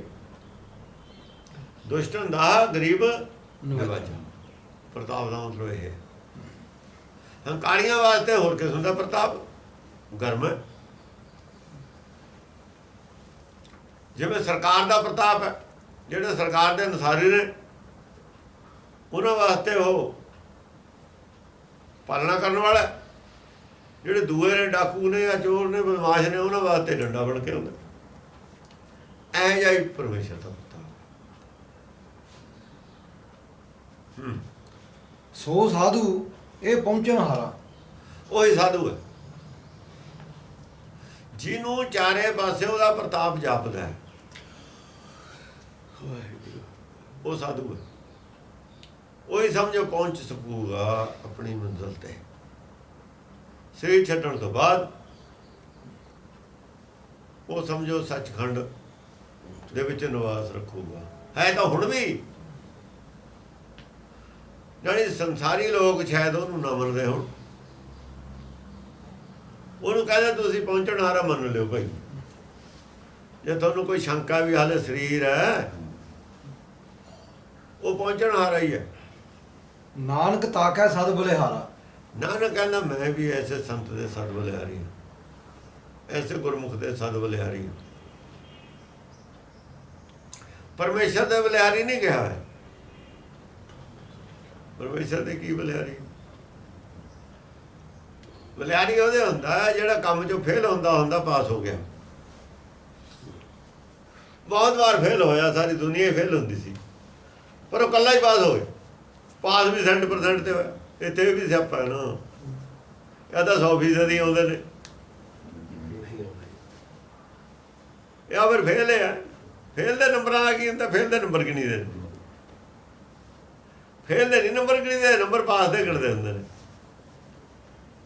ਜਿਹੜਾ ਪਾਸ ਉਹਦੇ ਨੰਬਰ ਗਿਣਦੇ ਨੇ, ਫੇਲ ਦੇ ਕਾਹਦੇ ਗਿਣਦੇ ਨੇ? ਫੇਲ ਤਾਂ ਫੇਲ ਹੈ, ਅਗਲੇ ਜਨਮ 'ਚ ਪਾਸ ਹੋਊਗਾ। ਪਾਸ ਦੇ ਨੰਬਰ ਗਿਣੀਦੇ, ਪਾਸ 1% ਵੀ ਘੱਟ ਵਾਲਾ ਨਹੀਂ ਹੁੰਦਾ। ਪਾਸ ਹੋ ਗਿਆ ਜਿਹੜਾ 100% ਲਵੇ, 33% ਵਾਲਾ ਪਾਸ ਨਹੀਂ ਹੈ। ਸ਼ਲੋਕ ਧਨ ਧਨ ਕਹਾਂ ਪੁਕਾਰਤੇ ਮਾਇਆ ਮੋਹ ਸਭ ਕੂੜ। ਧਨ ਧਨ ਕਹਾਂ ਪੁਕਾਰਤੇ, ਜਿਹੜੇ ਧਨ ਧਨ ਕਰੀ ਜਾਂਦੇ ਨੇ, ਅਸਲ ਜਿਹੜੇ ਗੁਰੂ ਨਾਨਕ ਨਾਲ ਵੀ ਧਨ ਧਨ ਲਾਉਂਦੇ ਨੇ, ਧਨ ਦੇ ਹੀ ਪੁਜਾਰੀ ਨੇ। ਉਹ ਮੰਗਦੇ ਤਾਂ ਧਨ, ਧਨ ਉਹਨੂੰ ਕਹੀ ਜਾਂਦੇ ਨੇ ਕਿ ਉਹ ਤੋਂ ਮਿਲੇ ਹਨ। ਧਨ ਔਰ ਧਨ 'ਚ ਥੋੜਾ ਹੀ ਫਰਕ ਹੈ। ਧਨ ਧਨ ਨੂੰ ਧਨ ਧਨ ਵੀ ਸਮਝ ਸਕਦਾ ਦੂਆ, ਇਸ ਕਰਕੇ ਇਹਨੂੰ ਪੁਕਾਰਨ ਦੀ ਲੋੜ ਨਹੀਂ ਹੈ। ਸਭ ਕੁਛ ਧਨ ਧਨ ਕਹਾ ਪੁਕਾਰਤੇ, ਮਾਇਆ ਭਗਤ ਕੀ ਪੁਕਾਰਦਾ ਹੈ? ਮੰਗੇ ਦਮਾ ਦਮ, ਪੈਸਾ ਹੀ ਪੈਸਾ, ਪੈਸਾ ਹੀ ਪੈਸਾ ਮੰਗਦਾ। ਮਾਇਆ ਮੋਹ ਸਭ ਕੂੜ, ਉਹ ਮਾਇਆ ਮੋਹ ਦਾ ਕੂੜ ਹੈ। ਨਾਲੇ ਇਹਨੂੰ ਕੂੜ ਕਹੀ ਜਾਂਦੇ ਹੋ, ਨਾਲੇ ਮੰਗੀ ਜਾਂਦੇ ਹੋ। ਇਹ ਸਾਰੀ ਗੱਲ ਪੰਡਤ ਨਾਲ ਹੈ। ਆਹ ਬਾਣੀ ਸਾਰੀ ਪੰਡਤ ਨਾਲ ਹੈ। ਬਾਬਾ ਨਖਰੀ ਪੜਿਆ ਆ ਪੰਡਤ ਹੈ, ਜੋਗੀ ਤਾਂ ਅਨਪੜ੍ਹ ਹੈ। ਜੋਗੀ ਨਾਲ ਹੀ ਬਾਬਾ ਨਖਰੀ ਦੀ ਗੱਲ ਹੁੰਦੀ। ਅੱਖਰਾਂ ਦੀ ਜਿੱਥੇ ਗੱਲ ਆਈ ਹੈ, ਪੰਡਤ ਨਾਲ ਆਈ ਹੈ। ਉਹ ਦੱਖਣੀ ਓਂਕਾਰ ਪੱਟੀ ਦਾ ਪੰਡਤ ਨਾਲ ਇਹ ਗੱਲ ਹੈ। ਪੜਿਆ ਲਿਖਿਆ ਪੰਡਤ ਹੈ। ਜੋਗੀ ਨਾਲ ਸਿੱਧ ਗੋਸ਼ਟ ਆਈ ਹੈ, ਉੱਥੇ ਅੱਖਰਾਂ ਦੀ ਗੱਲ ਨਹੀਂ ਆਈ ਹੈ, ਉੱਥੇ ਹੋਰ ਕੁਝ ਹੈ। ਜਿੰਨੀ ਵੀ ਜਿੱਥੇ ਪੜ੍ਹਾਈ ਅੱਖਰ ਦੀ ਗੱਲ ਆਊਗੀ ਨਾ, ਇਹ ਸਾਰੀ ਸੰਬੋਧਨ ਹੋਊਗੀ ਪੰਡਤ ਨੂੰ ਹੋਊਗੀ। ਵਿਸ਼ਨੂੰ ਜਿਹੜੇ ਵਿਸ਼ਨੂੰ ਹੈ, ਵੈਸ਼ਨੂੰ ਸੰਤ ਨੇ ਆ, ਇਹਨਾਂ ਨੂੰ ਹੋਊਗੀ। ਇਹ ਕੈਟਾਗਰੀ ਹੋਰ ਹੈ, ਉਹ ਕੈਟਾਗਰੀ ਹੋਰ ਹੈ। ਦੋ ਕੈਟਾਗਰੀਆਂ ਨੇ ਇੱਥੇ। ਹਿੰਦੁਸਤਾਨ ਦੇ ਬਹੁਤ ਸਾਰੀਆਂ ਮੱਤਾਂ ਨੇ। ਜਿਹੜੇ ਕਹਿੰਦੇ ਨੇ ਉਹ ਆਖੇ ਉਹ ਮਿਰਚਾਂ ਸਾੜੀਆਂ ਜੀ, ਕਹਿੰਦੇ ਨੇ ਤੀਆ ਪੰਥ ਚਲਾਉਣਾ। ਉਹਨਾਂ ਨੂੰ ਪਤਾ ਹੀ ਨਹੀਂ ਵੀ ਪੰਥ ਹਿੰਦੂ ਔਰ ਮੁਸਲਮਾਨ ਦੋਏ ਸੀ। ਹਿੰਦੂਆਂ ਤਾਂ ਸੈਂਕੜੇ ਮੱਤਾਂ ਨੇ।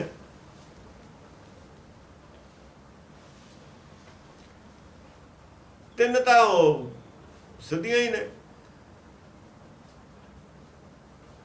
ਜੋਗੀ ਜੁਗਤ ਨੇ ਜਾਣੇ ਹਨ, तीने उजाड़े का बंद, ਤਿੰਨੇ ਉਜਾੜੇ ਕਾ ਬੰਦ। ਤਿੰਨ ਤਾਂ ਉੱਥੇ ਹੀ ਮੰਨੀਆਂ ਹੋਈਆਂ ਨੇ। ਉੱਥੇ ਮੁਸਲਮਾਨ ਮੱਤ ਹੈ, ਦੋ ਹਿੰਦੂ ਮੱਤਾਂ ਨੇ। ਮੇਨ ਤਿੰਨ ਤਾਂ ਪਹਿਲਾਂ ਹੀ ਨੇ। ਸਿੱਖ ਮੱਤ ਤਾਂ ਚੌਥੀ ਹੋ ਗਈ। ਉਹਨਾਂ ਨੇ ਗੁਰਬਾਣੀ ਨਹੀਂ ਸੀ ਪੜ੍ਹੀ, ਲੋਕਾਂ ਨੇ ਸਾਰਿਆਂ ਨੇ, ਤਾਂ ਫਸ ਗਏ ਉਹ। ਪ੍ਰਚਾਰ ਹੋਈ ਗਿਆ ਤੀਆ ਪੰਥ ਚਲਾਉਣਾ। ਤੀਆ ਫਿਰ ਇਹ ਤਾਂ ਬਹੁਤ ਦੂਰ ਚਲੀ ਜਾਂਦੀ ਗੱਲ। ਇਹ ਤਾਂ ਇੱਕੋ ਹੀ ਪੰਥ ਹੈ ਅਸਲ ਦੇ ਵਿੱਚ, ਮੂਲ ਪੰਥ ਹੈ ਹੀ ਇਹ। ਤੂੰ ਤੀਆ ਕਹੀ ਜਾਂਦਾ, ਇਹਦਾ ਮਤਲਬ ਉਹ ਪਹਿਲੇ ਹੋਰ ਨੇ, ਫਿਰ ਇਹ ਆਦ ਸੱਚ ਹੈ, ਆਦ ਹੈ ध्रुव वाले बंद। ਹਾਂ ਨਹੀਂ ਜੀ। ਓਹੋ, ਜਾਂ ਸ੍ਰਿਸ਼ਟੀ ਦਾ ਤਾਂ ਪੈਦਾ ਹੋਈ ਹੈ। ਧਰੂ ਦਾ ਆਦਮੀ ਜਾਂ ਜੰਮਿਆ ਜਦ ਹੋਈ ਹੈ। ਧਰੂ ਜੇ ਸ੍ਰਿਸ਼ਟੀ ਨੇ ਪਾਈ ਹੈ, ਉਦੋਂ ਆਦਮੀ ਕਿੱਥੇ ਸੀ? ਉਹ ਤਾਂ ਆਦਮੀ ਤਾਂ ਆਖਰ ਦੇ ਵਿੱਚ 84 ਲੱਖ ਜੂਨ ਦਾ ਆਖਰੀ ਹੈ। ਆਦਮੀ ਨੂੰ ਉਪਦੇਸ਼ ਦਿੱਤਾ। ਹੁਣ ਪਹਿਲਾਂ 84 ਲੱਖ ਪੌੜੀ ਦੂਆਂ ਜੂਨਾਂ ਨੂੰ ਕਿਹਨੇ ਚੜਾਈ ਹੈ? ਇਸੇ ਨੇ ਚੜਾਈ ਹੈ। नाम विहूणे नानका होत जात सब धूड़। ਮਾਇਆ ਮੋਹ ਕੂੜ ਹੈ। ਅਰੇ ਵੀ ਖਿਆਲ ਰੱਖਣੀ, ਜੇ ਨਾਮ ਨਾ ਲਿਆ, ਨਾਮ ਵੀ ਹੁਣੇ ਨਾਨਕਾ ਹੋਤ ਜਾ ਸਭ ਧੂੜ। ਉਹ ਜਿਹੜੀ ਧੂੜ ਹੈ ਨਾ, ਬਸ ਉਹੀ ਰਹਿ ਜਾਣੀ ਹੈ ਸਰੀਰ ਦੀ। ਇੱਥੇ ਹੀ ਨਿਸ਼ਾਨੀ, ਹੋਰ ਕੁਝ ਨਹੀਂ ਹੋਣੀ ਨਿਸ਼ਾਨੀ। ਕਿਉਂਕਿ ਬਪਰਾ ਖੇਲਿਓ ਆਸਣ ਰਹੀ ਵਿਭੂਤ। ਵਿਭੂਤ। ਆਸਣ ਤੇ ਕੀ ਰਹੀ ਸਵਾ? ਜੋਗੀ ਤੇ ਚਲਾ ਗਿਆ ਖੇਲ ਕੇ, ਆਤਮਾ ਤੇ ਚਲੀ ਗਈ, ਉਡਾਰੀ ਮਾਰ ਗਈ। ਜੋਗੀ ਉਹ ਸੀ ਜਿਹੜਾ ਸਰੀਰ ਨਾਲ ਜੁੜਿਆ ਹੋਇਆ ਸੀ, ਉਹ ਤਾਂ ਆਪਣੀ ਖੇਡ ਖੇਡ ਕੇ ਚਲਾ ਗਿਆ। ਬਾਕੀ ਕੀ ਬਚੀ? ਵਿਭੂਤ। ਉਹਨੂੰ ਵਿਭੂਤ ਕਹਿੰਦੇ ਸੀ ਨਾ, ਆਸਣ ਰਹੀ ਵਿਭੂਤ।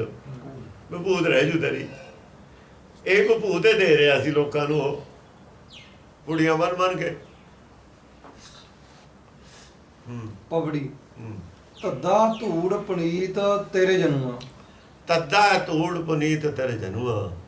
ਤੇਰੇ ਜਿਹੜੇ ਜਨ ਨੇ ਉਹ ਪੁਨੀਤ ਧੂੜ ਹੁੰਦੇ ਨੇ। ਧੂੜ ਪੁਨੀਤ, ਪੁਨੀਤ ਧੂੜ ਸੱਚਖੰਡ ਤੋਂ ਆਉਂਦੀ ਹੈ, ਸੰਸਾਰ 'ਚ ਨਹੀਂ ਹੁੰਦੀ। ਸੰਸਾਰ 'ਚ ਪਵਿੱਤਰ ਚੀਜ਼ ਹੁੰਦੀ ਹੈ, ਪੁਨੀਤ ਹੁੰਦੀ ਹੋਈ ਨਹੀਂ।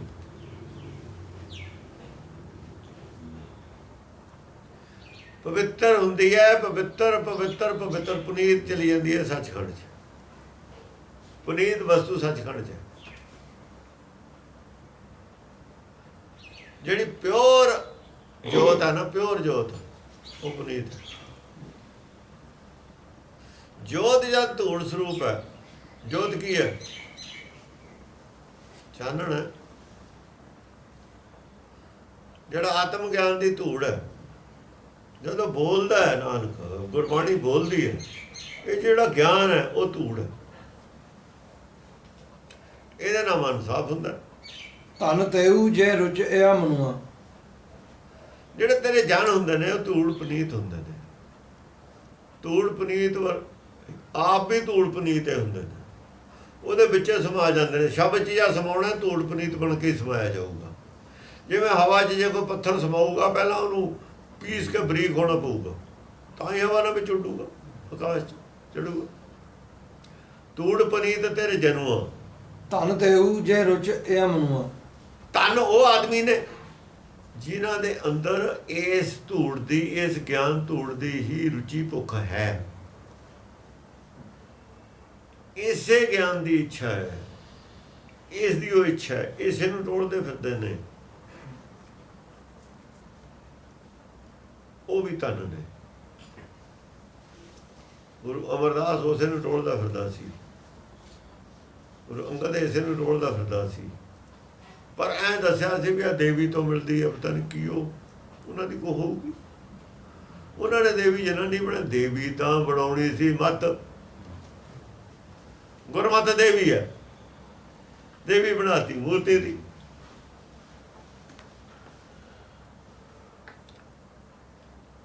ਜਦ ਕਿਹਾ ਕਿ ਸਾਰਾ ਜਿਹੜਾ ਜਗਮਾਤ ਹੈ, ਜਗਮਾਤ ਜੀ ਨੇ ਜਗ ਪੈਦਾ ਕੀਤਾ। ਔਰਤ ਜਗ ਕਿਵੇਂ ਪੈਦਾ ਕਰ ਲਓ? ਆਦਮੀ ਔਰ ਔਰਤ ਦੋਏ ਨਹੀਂ ਜਗ ਪੈਦਾ ਕਰ ਸਕਦੇ। ਇਸ ਕਰਕੇ ਹੋਰ ਦਾ ਕੁਝ ਹੋਰੇ ਬਣਾ ਲਿਆ। ਐਸੀ ਗੱਲ ਉਲਝਾਤੀ ਕਿ ਮਸਲਾ ਹੱਲ ਨਹੀਂ ਹੋ ਸਕਿਆ। ਹੁਣ ਗੁਰਬਾਣੀ ਨੇ ਕੀ ਕੀਤਾ? ਗੁਰਬਾਣੀ ਨੇ ਉਹ ਸਾਰੇ ਸਿਮਰਤ ਸ਼ਾਸਤਰਾਂ ਦੀ ਜਿਹੜੀ ਵਿਆਖਿਆ ਕੀਤੀ ਹੈ ਆਪਣੇ ਢੰਗ ਨਾਲ, ਉਹ ਜਿਹੜੇ ਉਹਨਾਂ ਦੇ ਮਾਤ ਦਾ ਅਰਥ ਸੀ ਜਗਮਾਤ, ਉਹਨੂੰ ਮਤ ਮਾਤਾ ਕਹਿ ਕੇ ਉਹਦੀ ਸੈਂਸ ਬਦਲਦੀ। ਸੰਤੋਖ ਪਿਤਾ ਕਹਿ ਕੇ ਉਹਦੀ ਸੈਂਸ ਬਦਲਦੀ। ਉਹ ਅੱਖਰ ਇਸ ਤਰੀਕੇ ਨਾਲ ਸੋਧ ਕੇ ਰੱਖੇ ਨੇ ਗੁਰਬਾਣੀ 'ਚ। ਵੇਦ ਪੁਰਾਣ ਸਿਮਰਤੀ ਦੇ ਵਿੱਚ ਜਿਹੜੇ ਅੱਖਰ ਸੀ ਸੁਦਾਖਰ, ਉਹਦੇ ਅੱਖਰ ਇਹ ਸੋਧੇ ਨੇ। ਸੁਦਾਖਰ ਦਾ ਮਤਲਬ ਉਹ ਅੱਖਰ ਸੋਧਦੇ ਨੇ। ਵੇਦ ਪੁਰਾਣ ਔਰ ਸਿਮਰਤੀਆਂ ਜਿਹੜੇ ਅੱਖਰ ਆਏ ਸੀ ਉਹ ਸ਼ੁੱਧ ਕਰਤੇ। ਸੁਦਾਖਰ ਕੀਨੇ ਰਾਮ ਨਾਮ ਇੱਕ ਆਖਰ, ਆਖਰ 'ਚ ਰਾਮ ਨਾਮ ਦਾ ਰਿਜ਼ਲਟ ਕੱਢਤਾ ਉਹਨਾਂ ਨਾਲ, ਨਾਮ ਲਾਤੇ ਲਿਆ ਕੇ। ਜਿਵੇਂ ਦੇਵੀ, ਮੱਤੀ ਦੇਵੀ, ਦੇਵਰ ਜੇਸ਼ਟ। ਮੱਤੀ ਜਿਹੜੀ ਦੇਵੀ ਹੈ, ਗੁਰਮਤਿ ਰੂਪੀ ਜਿਹੜੀ ਦੇਵੀ ਹੈ, ਇਹ ਸਭ ਤੋਂ ਵੱਡਾ, ਜੇਸ਼ਟ ਦਾ ਮਤਲਬ ਸਭ ਤੋਂ ਵੱਡਾ ਵਰਦਾਨ ਦਿੰਦੀ ਹੈ। ਦੇ ਵਰ ਦਿੰਦੀ ਹੈ, ਜੇਸ਼ਟ ਸਭ ਤੋਂ ਵੱਡਾ ਕੀ ਅਵਿਨਾਸ਼ੀ ਰਾਜ ਦੇ ਦਿੰਦੀ ਹੈ। ਦੋ ਕਿਹੜਾ ਦਿੰਦਾ ਇੱਥੇ ਅਵਿਨਾਸ਼ੀ ਰਾਜ? ਸੰਸਾਰ ਦੇਖ ਕੇ ਦਿਖਾਓ ਕਿਹੜਾ ਦਿੰਦਾ। ਨਾ ਕਿਸੇ ਨੇ ਮੰਗਿਆ ਸਿਮਰਤ ਸ਼ਾਸਤਰ ਦੇ ਵਿੱਚ ਰਾਜ, ਨਾ ਕਿਸੇ ਨੇ ਦਿੱਤਾ। ਇਹ ਮੰਗਿਆ ਹੀ ਨਹੀਂ ਕਿਸੇ ਨੇ। ਤੇ ਮੰਗਿਆ ਕੀ ਹੈ? ਮੇਰੇ ਜੀ ਪਤੀ ਮਰ ਗਿਆ, ਉਹਨੂੰ ਲੈ ਕੇ ਦੋ ਲਾਜ਼ਮੀ। ਮੰਗਿਆ ਤਾਂ ਕੁਛ ਉੱਥੇ ਇਹਦਾ ਮਤਲਬ ਇਹੀ ਪੜ੍ਹਾਈ ਸੀ ਫਿਰ ਉਹਨਾਂ ਦੀ, ਮੋਹ ਨਾਲ ਜੋੜੇ ਹੋਏ ਜੀ, ਤਾਂ ਮੰਗਦੇ ਸੀ ਇਹ। ਜੇ ਪੜ੍ਹਾਈ ਦੂਈ ਹੁੰਦੀ, ਸਿੱਖਾਂ ਵਿੱਚੋਂ ਕਿਸੇ ਵਿਅਕਤੀ ਨੇ ਜਾਂ ਕਿਸੇ ਆਦਮੀ ਨੇ ਜਾਂ ਜਨਾਨੀ ਨੇ ਕਦੇ ਗੁਰੂ ਘਰ ਤੋਂ ਇਹ ਮੰਗਿਆ ਹੋਵੇ ਵੀ ਮੇਰਾ ਮੁੰਡਾ ਮਰ ਗਿਆ ਉਹਨੂੰ ਵਾਪਸ ਲਿਆਓ, ਜਾਂ ਮੇਰਾ ਪਤੀ ਮਰ ਗਿਆ ਉਹਨੂੰ ਵਾਪਸ ਲਿਆਓ? ਕਿਉਂ ਨਹੀਂ ਮੰਗਿਆ? ਉਹਨਾਂ ਤੋਂ ਕਿਉਂ ਮੰਗਦੇ ਰਹੇ? ਗੁਰਮਤਿ ਦੀ ਪੜ੍ਹਾਈ ਉਹ ਹੋਰ। ਜੇ ਪੜ੍ਹਾਈ ਗੁਰਮਤਿ ਵਾਲੀ ਪੜ੍ਹਾਉਂਦੇ ਕਿਉਂ ਮੰਗਦੇ ਹੋ? ਇਹਦਾ ਮਤਲਬ ਉੱਥੇ ਪੜ੍ਹਾਈ ਮਾਇਆ ਮੋਹ ਵਾਲੀ ਸੀ। ਉਸੇ ਨੂੰ ਕਹਿ ਰਹੇ ਨੇ ਮਾਇਆ ਮੋਹ ਸਭ ਕੂੜ। ਉਹਨਾਂ ਦੀ ਪੜ੍ਹਾਈ ਉਹ ਮਾਇਆ ਮੋਹ ਵਾਲੀ ਸੀ। ਪੰਡਤ ਪਾੜੀ ਬਾਟ ਬਾੜਤਾ, ਉਹਨੇ ਪੰਡਤ ਨੇ ਪਾੜ ਲਈ ਸੀ। ਜੋਤ ਤੋਂ ਚੱਕ ਕੇ ਜਾਤ ਨਾਲ ਜੋੜਤੇ ਸੀ। ਜੋਤ ਛੜਤੀ, ਜਾਤ ਨਾਲ ਜੋੜਤੇ, ਸਰੀਰ ਨਾਲ ਜੋੜਤੇ, ਮਾਇਆ ਨਾਲ ਜੋੜਤੇ। ਧਨ ਨਹੀਂ ਵਾਂਛੈ ਸੁਰਗ ਨਾ ਆਛੈ। ਜਿਹੜੇ ਧਨ ਦੀ ਇੱਛਾ ਹੀ ਨਹੀਂ ਰੱਖਦੇ, ਵਾਂਛਾ ਇੱਛਾ ਰੱਖਣਾ। ਮਨ ਵਾਂਛਿਤ ਫਲ ਪਾਵੇ, ਮਨ ਦੀ ਜੋ ਇੱਛਾ ਹੈ ਉਹ ਫਲ ਪਾਵੇ। ਧਨ ਦੀ ਤਾਂ ਇੱਛਾ ਹੀ ਨਹੀਂ ਰੱਖਦੇ, ਧਨ ਦੀ ਵਾਂਛਾ। ਸੁਰਗ ਦੀ ਇੱਛਾ ਵੀ ਨਹੀਂ ਹੈ, ਸੁਰਗ ਨਾ ਆਛੈ। ਉਹ ਸੁਰਗ ਦੀ ਇੱਛਾ ਵੀ ਨਹੀਂ ਹੈ। ਸੁਰਗ ਕੀ ਹੁੰਦਾ? ਸੁਰਗ ਸੰਸਾਰੀ ਸੁੱਖ ਦਾ ਨਾਂ ਸੁਰਗ ਹੈ। ਸੁਰਗ ਦੇਵਤੇ ਨੂੰ ਓਂਕਾਰ ਰਹਿੰਦਾ,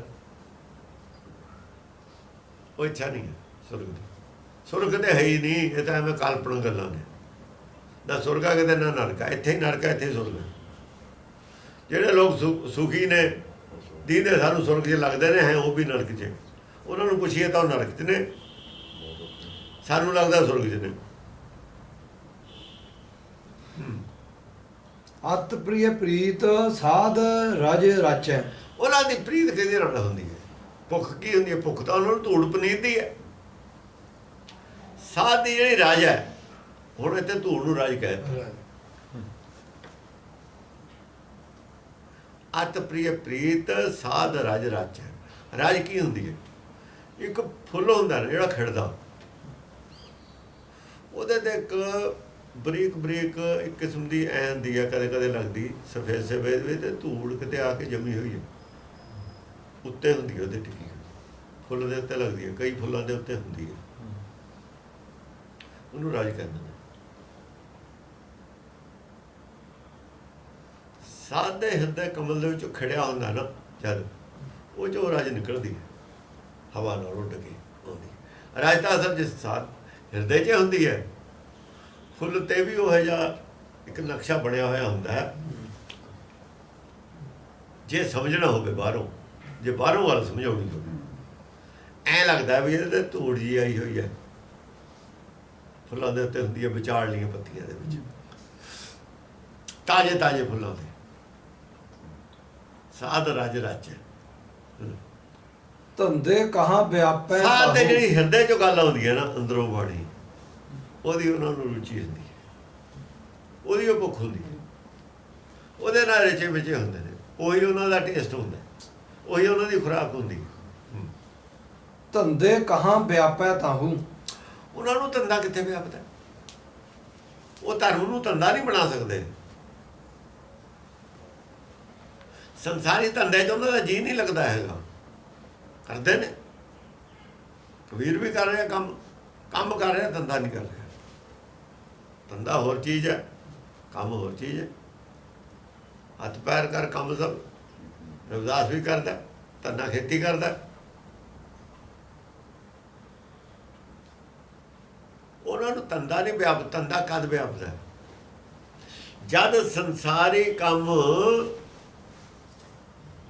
ਆਪਣਾ ਜਿਹੜਾ ਨਾਮ ਵਾਲਾ ਟਾਰਗੇਟ ਹੈ ਉਹਨੂੰ ਭੁਲਾ ਦੇਵੇ ਨਾ, ਫਿਰ ਇਹ ਧੰਦਾ ਬਣ ਜਾਂਦਾ। ਜਿਹੜੇ ਕੰਮ 'ਚੋਂ ਧਰਮ ਗਾਇਬ ਹੋ ਗਿਆ, ਕਰਨ ਵੇਲੇ ਧਰਮ ਗਾਇਬ ਹੈ, ਉਹ ਧੰਦਾ ਬਣ ਗਿਆ। ਧਰਮ ਦੀ ਕੀਮਤ 'ਤੇ ਉਹ ਪੈਸੇ ਆ ਰਹੇ ਨੇ ਤੁਹਾਡੇ। ਕੋਈ ਜ਼ਰੂਰੀ ਨਹੀਂ ਵੀ ਧੰਦਾ ਦੂਆ ਹੀ ਹੁੰਦਾ, ਕੋਈ ਜ਼ਰੂਰੀ ਨਹੀਂ ਧਰਮ ਦੇ ਨਾਂ 'ਤੇ ਹੀ ਧੰਦਾ ਹੁੰਦਾ। ਧਰਮ ਦੀ ਕੀਮਤ 'ਤੇ ਜਿਹੜਾ ਤੁਸੀਂ ਧਨ ਖਟਿਆ, ਉਹ ਸਾਰਾ ਧੰਦਾ ਹੀ। ਜਿਹੜੇ ਟਾਈਮ 'ਚ ਧਰਮ ਕਮਾਉਣਾ ਸੀ ਉਹ ਟਾਈਮ ਤੁਸੀਂ ਧਨ ਸੰਸਾਰੀ ਖਟਿਆ, ਉਹ ਧਰਮ ਦੀ ਕੀਮਤ ਤੇ ਖਟਿਆ, ਧਰਮ ਵੇਚ ਕੇ ਖਟਿਆ ਉੱਥੇ। ਉਹ ਸਾਰਾ ਧੰਦਾ ਹੈ।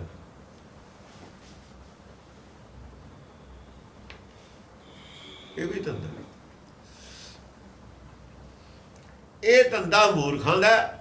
ਦੇਖੋ ਫਰਕ ਹੈ, ਦੋਹਾਂ ਦੀ ਸਜ਼ਾ ਦਾ ਫਰਕ ਹੈ। ਸਜ਼ਾ ਅੱਡੋ ਅੱਡ ਦੋਹਾਂ ਦੀ।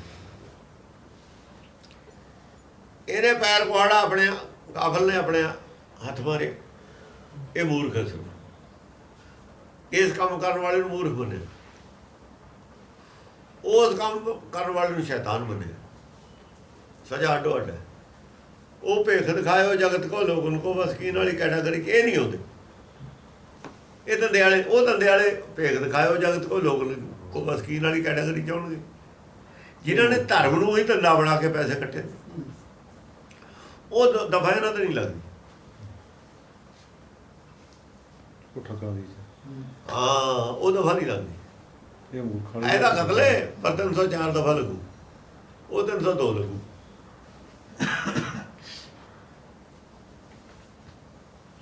ਅਪਰਾਧ ਇੱਕੋ ਜਿਹਾ ਹੀ ਹੈ, ਪਰ ਦਫਾ ਦਾ ਫਰਕ ਹੈ। ਇਹਨਾਂ ਨੇ ਆਪਣਾ ਨੁਕਸਾਨ ਕੀਤਾ, ਉਹਨਾਂ ਨੇ ਦੂਜਿਆਂ ਦਾ ਵੀ ਕੀਤਾ। ਇਹਨਾਂ ਨੇ ਆਪਣਾ ਕੀਤਾ, ਉਹਨਾਂ ਨੇ ਦੂਜਿਆਂ ਦਾ ਜ਼ਿਆਦਾ ਕੀਤਾ, ਆਪਣਾ ਤਾਂ ਕੀਤਾ ਨਹੀਂ। ਆਪਣੀ ਤਾਂ ਕਮਾਈ ਕੀਤੀ ਹੈ। ਉਹਨਾਂ ਨੇ ਬਹੁਤ ਘਰ ਗਾਲੇ ਨੇ, ਹੋਰ ਇਹਨਾਂ ਨੇ ਆਪਣੇ ਹੀ ਗਾਲੇ। ਖਬਰ ਹੈ ਕਿਸੇ ਦੀ ਸਿੱਖਿਆ ਨਾਲ ਗਾਲਿਆ। ਇਹ ਮੂਰਖ ਜ਼ਰੂਰ ਨੇ ਕਿ ਉਹਨਾਂ ਨੇ ਗਲਤ ਸਿੱਖਿਆ ਲੈ ਲਈ, ਮੰਨ ਲਈ, ਕੰਮ ਅਕਲ ਤਾਂ ਮੰਨੇ ਗਏ ਨੇ ਇਹ, ਉਹ ਅਪਰਾਧ ਨਹੀਂ, ਆਪਣੇ ਵਿਗਾੜੇ ਨਾ। ਦੋਹਾਂ 'ਚ ਫਰਕ ਹੈ ਦੋਏ ਧੰਦੇ ਹੈ, ਦੋਏ ਜਗ੍ਹਾ ਕਤਲ, ਪਰ ਫਿਰ ਵੀ ਸਜ਼ਾ ਅੱਡੋ ਅੱਡ। ਧੰਦੇ ਕਹਾਂ ਵਿਆਪੈ ਤਾਹੂ, ਉਹਨੂੰ ਆਦਮੀ ਨੂੰ ਧੰਦਾ ਕਿਵੇਂ ਵਿਆਪ ਜੂ ਉਹਦੇ ਅੰਦਰ? ਉਹ ਕਿਵੇਂ ਭੁੱਲ ਜੂਗਾ? ਕਿਵੇਂ ਭੁੱਲ ਜੂ ਆਪਣੀ ਟਾਰਗੇਟ ਨੂੰ? ਉਹ ਟਾਰਗੇਟ ਤੇ ਹੀ ਉਹਦੀ ਨਿਗਾਹ ਰਹੂਗੀ। ਜੋ ਇੱਕ ਛਾੜ ਅਨ ਕਤਹਿ ਨ ਜਾਊ, ਇੱਕ ਨੂੰ ਛੱਡ ਕੇ, ਆਪਣੇ ਹਿਰਦੇ ਨੂੰ ਛੱਡ ਕੇ, ਏਕਤਾ ਨੂੰ ਛੱਡ ਕੇ, ਮਨ ਅਰ ਚਿੱਤਰੀ ਨੂੰ। ਮਨ ਇਕੱਲਾ ਕਾਹਦੇ ਛੱਡ ਕੇ ਜਾਊਗਾ? ਉਹ ਇੱਕ ਨਾਲ ਜੁੜਿਆ ਰਹਿੰਦਾ, ਉਹ ਅੰਦਰਲੇ ਸਰੀਰ ਨਾਲ ਜੁੜਿਆ ਰਹਿੰਦਾ, ਬਾਹਰਲੇ ਨਾਲ ਨਹੀਂ ਜੁੜਦਾ।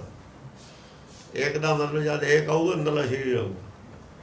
ਚੇਤਨ ਸਰੀਰ ਤੋਂ ਨੂੰ ਛੱਡ ਕੇ ਦੂਏ ਸਰੀਰ ਤੇ ਨਹੀਂ ਬਹਿੰਦਾ ਜਾ ਕੇ, ਕਿਉਂਕਿ ਧੰਦਾ ਦੂਏ ਸਰੀਰ ਵਾਸਤੇ, ਬਾਹਰਲੇ ਵਾਸਤੇ। ਧਰਮ ਅੰਦਰਲੇ ਸਰੀਰ ਵਾਸਤੇ ਹੈ, ਧਰਮ ਅੰਦਰਲੇ ਸਰੀਰ ਵਾਸਤੇ ਹੈ। ਅੰਦਰਲੇ ਸਰੀਰ ਦਾ ਖਾਣਾ ਪਹਿਨਣਾ, ਅੰਦਰਲੇ ਸਰੀਰ ਦਾ ਕਲਿਆਣ, ਅੰਦਰਲੇ ਸਰੀਰ ਦਾ ਸੁਖ ਮੰਗਲ, ਇਹ ਬਾਹਰਲੇ ਦਾ ਧੰਦਾ, ਬਾਹਰਲੇ ਦਾ। ਉਹ ਅਸਲੀ ਸਰੀਰ ਦਾ, ਨਕਲੀ ਦਾ। ਇਹਦੀ ਅਕਲ ਤੇ ਹੈ ਵੀ ਨਕਲੀ ਸਰੀਰ ਵਾਸਤੇ ਕਰਨਾ, ਅਸਲੀ ਵਾਸਤੇ ਕਰਨਾ। ਤਾਂ ਕਰਕੇ ਇਹਨੂੰ ਮੂਰਖ ਕਿਹਾ ਵੀ ਨਕਲੀ ਸਰੀਰ ਵਾਸਤੇ ਤਾਂ ਲੱਗਿਆ ਰਹਿੰਦਾ, ਅਸਲੀ ਵਾਸਤੇ ਕੁਛ ਨਹੀਂ ਕਰਦਾ, ਆਪਣੇ ਵਾਸਤੇ ਕੁਛ ਨਹੀਂ ਕਰਦਾ। ਅਵਰ ਕਾਜ ਕਰਦਾ, ਅਵਰ ਕਾਜ ਤੇਰੇ ਕਿਤੇ ਨਾ ਕੰਮ, ਇਹ ਤੇਰੇ ਕਿਤੇ ਕੰਮ ਆਉਣਗੇ। ਆਪਣੇ ਵਾਸਤੇ ਨਹੀਂ ਕੁਛ ਕਰਦਾ, ਬਸ ਇੰਨਾ ਹੀ ਫਰਕ ਹੈ। ਤਾਂ ਇਹਨੂੰ ਮੂਰਖ ਕਿਹਾ। ਜਾ ਕੇ ਹੀਏ ਦਿਓ ਪ੍ਰਭ ਨਾਮ, ਜਾ ਕੇ ਹੀਏ ਦਿਓ ਪ੍ਰਭ ਨਾਮ, ਜਿਹਦੇ ਹਿਰਦੇ 'ਚ ਪ੍ਰਭ ਨੇ ਨਾਮ ਦੇ ਦਿੱਤਾ, ਜਿੱਥੇ ਨਾਮ ਹੀ ਪ੍ਰਗਟ ਹੋ ਗਿਆ। ਨਾਨਕ ਸਾਧ ਪੂਰਨ ਭਗਵਾਨ। ਹਲੋ ਨਾਨਕ ਕਹਿੰਦਾ ਉਹੀ ਸਾਧ ਆ, ਉਹੀ ਪੂਰਨ ਭਗਵਾਨ ਹੈ। ਭਗਵਾਨ ਨਹੀਂ, ਭਗਵਾਨ ਤੋਂ ਵੀ ਗਾਹਾਂ ਹੈ। ਪੂਰਨ ਭਗਵਾਨ ਕਿਉਂ ਆਇਆ? ਕਿਉਂਕਿ ਅਧੂਰੇ ਭਗਵਾਨ ਨੇ, ਕ੍ਰਿਸ਼ਨ ਭਗਵਾਨ ਹੈ, ਅਧੂਰਾ ਹੈ ਉਹ, ਪੂਰਾ ਭਗਵਾਨ ਨਹੀਂ। ਇਹ ਅਸਲੀ ਭਗਵਾਨ ਨੇ, ਉਹ ਨਕਲੀ ਨੇ ਭਗਵਾਨ।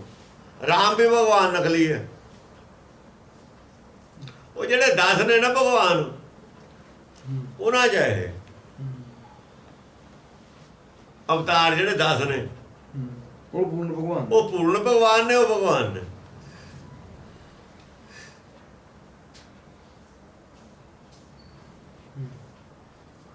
ਇਹ ਪੂਰਨ ਭਗਵਾਨ, ਗੁਰਮੁਖ ਪੂਰਨ ਭਗਵਾਨ। ਗੁਰਮੁਖ ਦੀ ਅਵਸਥਾ ਰਾਮਚੰਦਰ ਔਰ ਕ੍ਰਿਸ਼ਨ ਔਰ ਸ਼ਿਵ ਜੀ ਲੋਕ ਦੇ ਉੱਪਰ ਹੈ। ਕਿਤੇ ਉੱਪਰ ਅਵਸਥਾ ਇੱਥੋਂ ਇਹ ਪਤਾ ਲੱਗ ਪੈ ਫਿਰ ਕਾਹਦੀ ਰਹੇਗੀ ਪੈ ਕਾਹਦੀ ਰਹੇਗੀ ਪੈ ਕਾਹੂ ਕੋ ਦੇਤ ਨੇ ਨਹੀਂ ਭੈ ਹਾਂ ਨਾ ਪੈ ਮੰਨਦਾ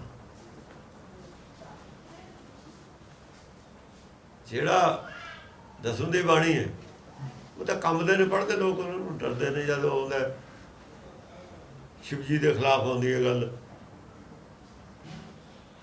ਲੋਕ ਡਰਦੇ ਨੇ ਜਿਹੜੇ ਮੜੀਆਂ ਮੁੜੀਆਂ ਤੋਂ ਡਰਦੇ ਨੇ ਉਹ ਕਿੱਥੇ ਪੜ੍ਹ ਲੈਣਗੇ ਇਹ ਜਿਹੀ ਗੱਲ ਤਾਂ ਹੀ ਇਹ ਪ੍ਰਚਾਰ ਕਰਦੇ ਨੇ ਵਿਦਵਾਨ ਵੀ ਅੰਦਰੋਂ ਕਮਜ਼ੋਰ ਹੁੰਦੇ ਨੇ ਡਰਦੇ ਹੁੰਦੇ ਨੇ ਵਿਦਵਾਨ ਬਹੁਤ ਡਰਪੋਕ ਹੁੰਦੇ ਨੇ ਅੰਦਰੋਂ ਨਹੀਂ ਇਹ ਸੱਚੇ ਹੁੰਦੇ ਇਹ ਕਿਤੇ ਇਹਨਾਂ ਦੀ ਅਵਸਥਾ ਕਿੱਥੇ ਬਦਲਦੀ ਹੈ ਬਾਣੀ ਨੂੰ ਕਿਤੇ ਮੰਨਦੇ ਨੇ ਗੁਰਬਾਣੀ ਨੂੰ ਮੰਨੇ ਦੇ ਬਿਨਾਂ ਅਵਸਥਾ ਨਹੀਂ ਬਦਲਦੀ ਹੈ ਮੰਨਦੇ ਨਹੀਂ ਹੁੰਦੇ ਵਿਦਵਾਨ ਵਿਦਵਾਨਾਂ ਨੂੰ ਤਾਂ ਜਿਹੜਾ ਗਿਆਨ ਵੀ ਹੁੰਦਾ ਨਾ ਅਲਰਜੀ ਕਰ ਜਾਂਦਾ ਹੈ ਅਲਰਜੀ ਗਿਆਨ ਦੀ ਵੀ ਅਲਰਜੀ ਹੋ ਜਾਂਦੀ ਹੈ ਜੇ ਗਿਆਨ ਦੀ ਅਲਰਜੀ ਹੋ ਜਾਏ ਤਾਂ ਹਉਮੈ ਬਣ ਜਾਂਦੀ ਹੈ ਇਹਨੂੰ ਅਲਰਜੀ ਹੁੰਦੀ ਹੈ ਗਿਆਨ ਦੀ ਅਸਲੀ ਦਾ ਹੁੰਦਾ ਇਹਨਾਂ ਦੇ ਸਮਝ ਨਹੀਂ ਆਇਆ ਅਰਥ ਅਸਲੀ ਦਾ ਇਹਨਾਂ ਨੂੰ ਪਤਾ ਨਹੀਂ ਹੁੰਦਾ ਇਹਨਾਂ ਕੋਈ ਜਿਹੜਾ ਗਿਆਨ ਹੈ ਉਹ ਅਲਰਜੀ ਵਾਲਾ ਹੀ ਹੈ ਜਿਹੜੀਆਂ ਕਿਤਾਬਾਂ ਪੜ੍ਹਦੇ ਨੇ ਉਹੀ ਪੜ੍ਹਦੇ ਨੇ ਜਿਹੜੀਆਂ ਇਹਨਾਂ ਦੇ ਸਮਝ ਆ ਜਾਣ ਗੁਰਬਾਣੀ ਦਾ ਸਮਝ ਤੋਂ ਬਾਹਰ ਹੈ ਗੁਰਬਾਣੀ ਤਾਂ ਆਦਮੀ ਦੀ ਸਮਝ ਤੋਂ ਪਰੇ ਦੀ ਗੱਲ ਹੈ ਆਦਮੀ ਦੀ ਸਮਝ ਤੋਂ ਪਰੇ ਦੀ ਗੱਲ ਹੈ ਇਹ ਤਾਂ ਜਦ ਸਮਝ ਆਉਂਦੀ ਹੈ ਜਦ ਕੁਝ ਕਿਰਪਾਈ ਹੋ ਜਵੇ ਇਹ ਨਹੀਂ ਸਮਝ ਆਉਂਦੀ ਹੈ ਸਮਝ ਆਉਂਦੀ ਆ ਨਾ ਜਾਂਦੀ ਕਿੰਨੀਆਂ ਲੋਕਾਂ ਨੇ ਜ਼ਿੰਦਗੀਆਂ ਲਾਤੀਆਂ ਇਮਾਨਦਾਰੀ ਨਾਲ ਵੀ ਲਾਤੀਆਂ ਨਹੀਂ ਸਮਝ ਆਈ ਨਹੀਂ ਰਾਹ ਨਹੀਂ ਮਿਲਿਆ ਉਹਨਾਂ ਨੂੰ ਸਮਝ ਨਹੀਂ ਲੱਗੀ ਉਹਨਾਂ ਨੂੰ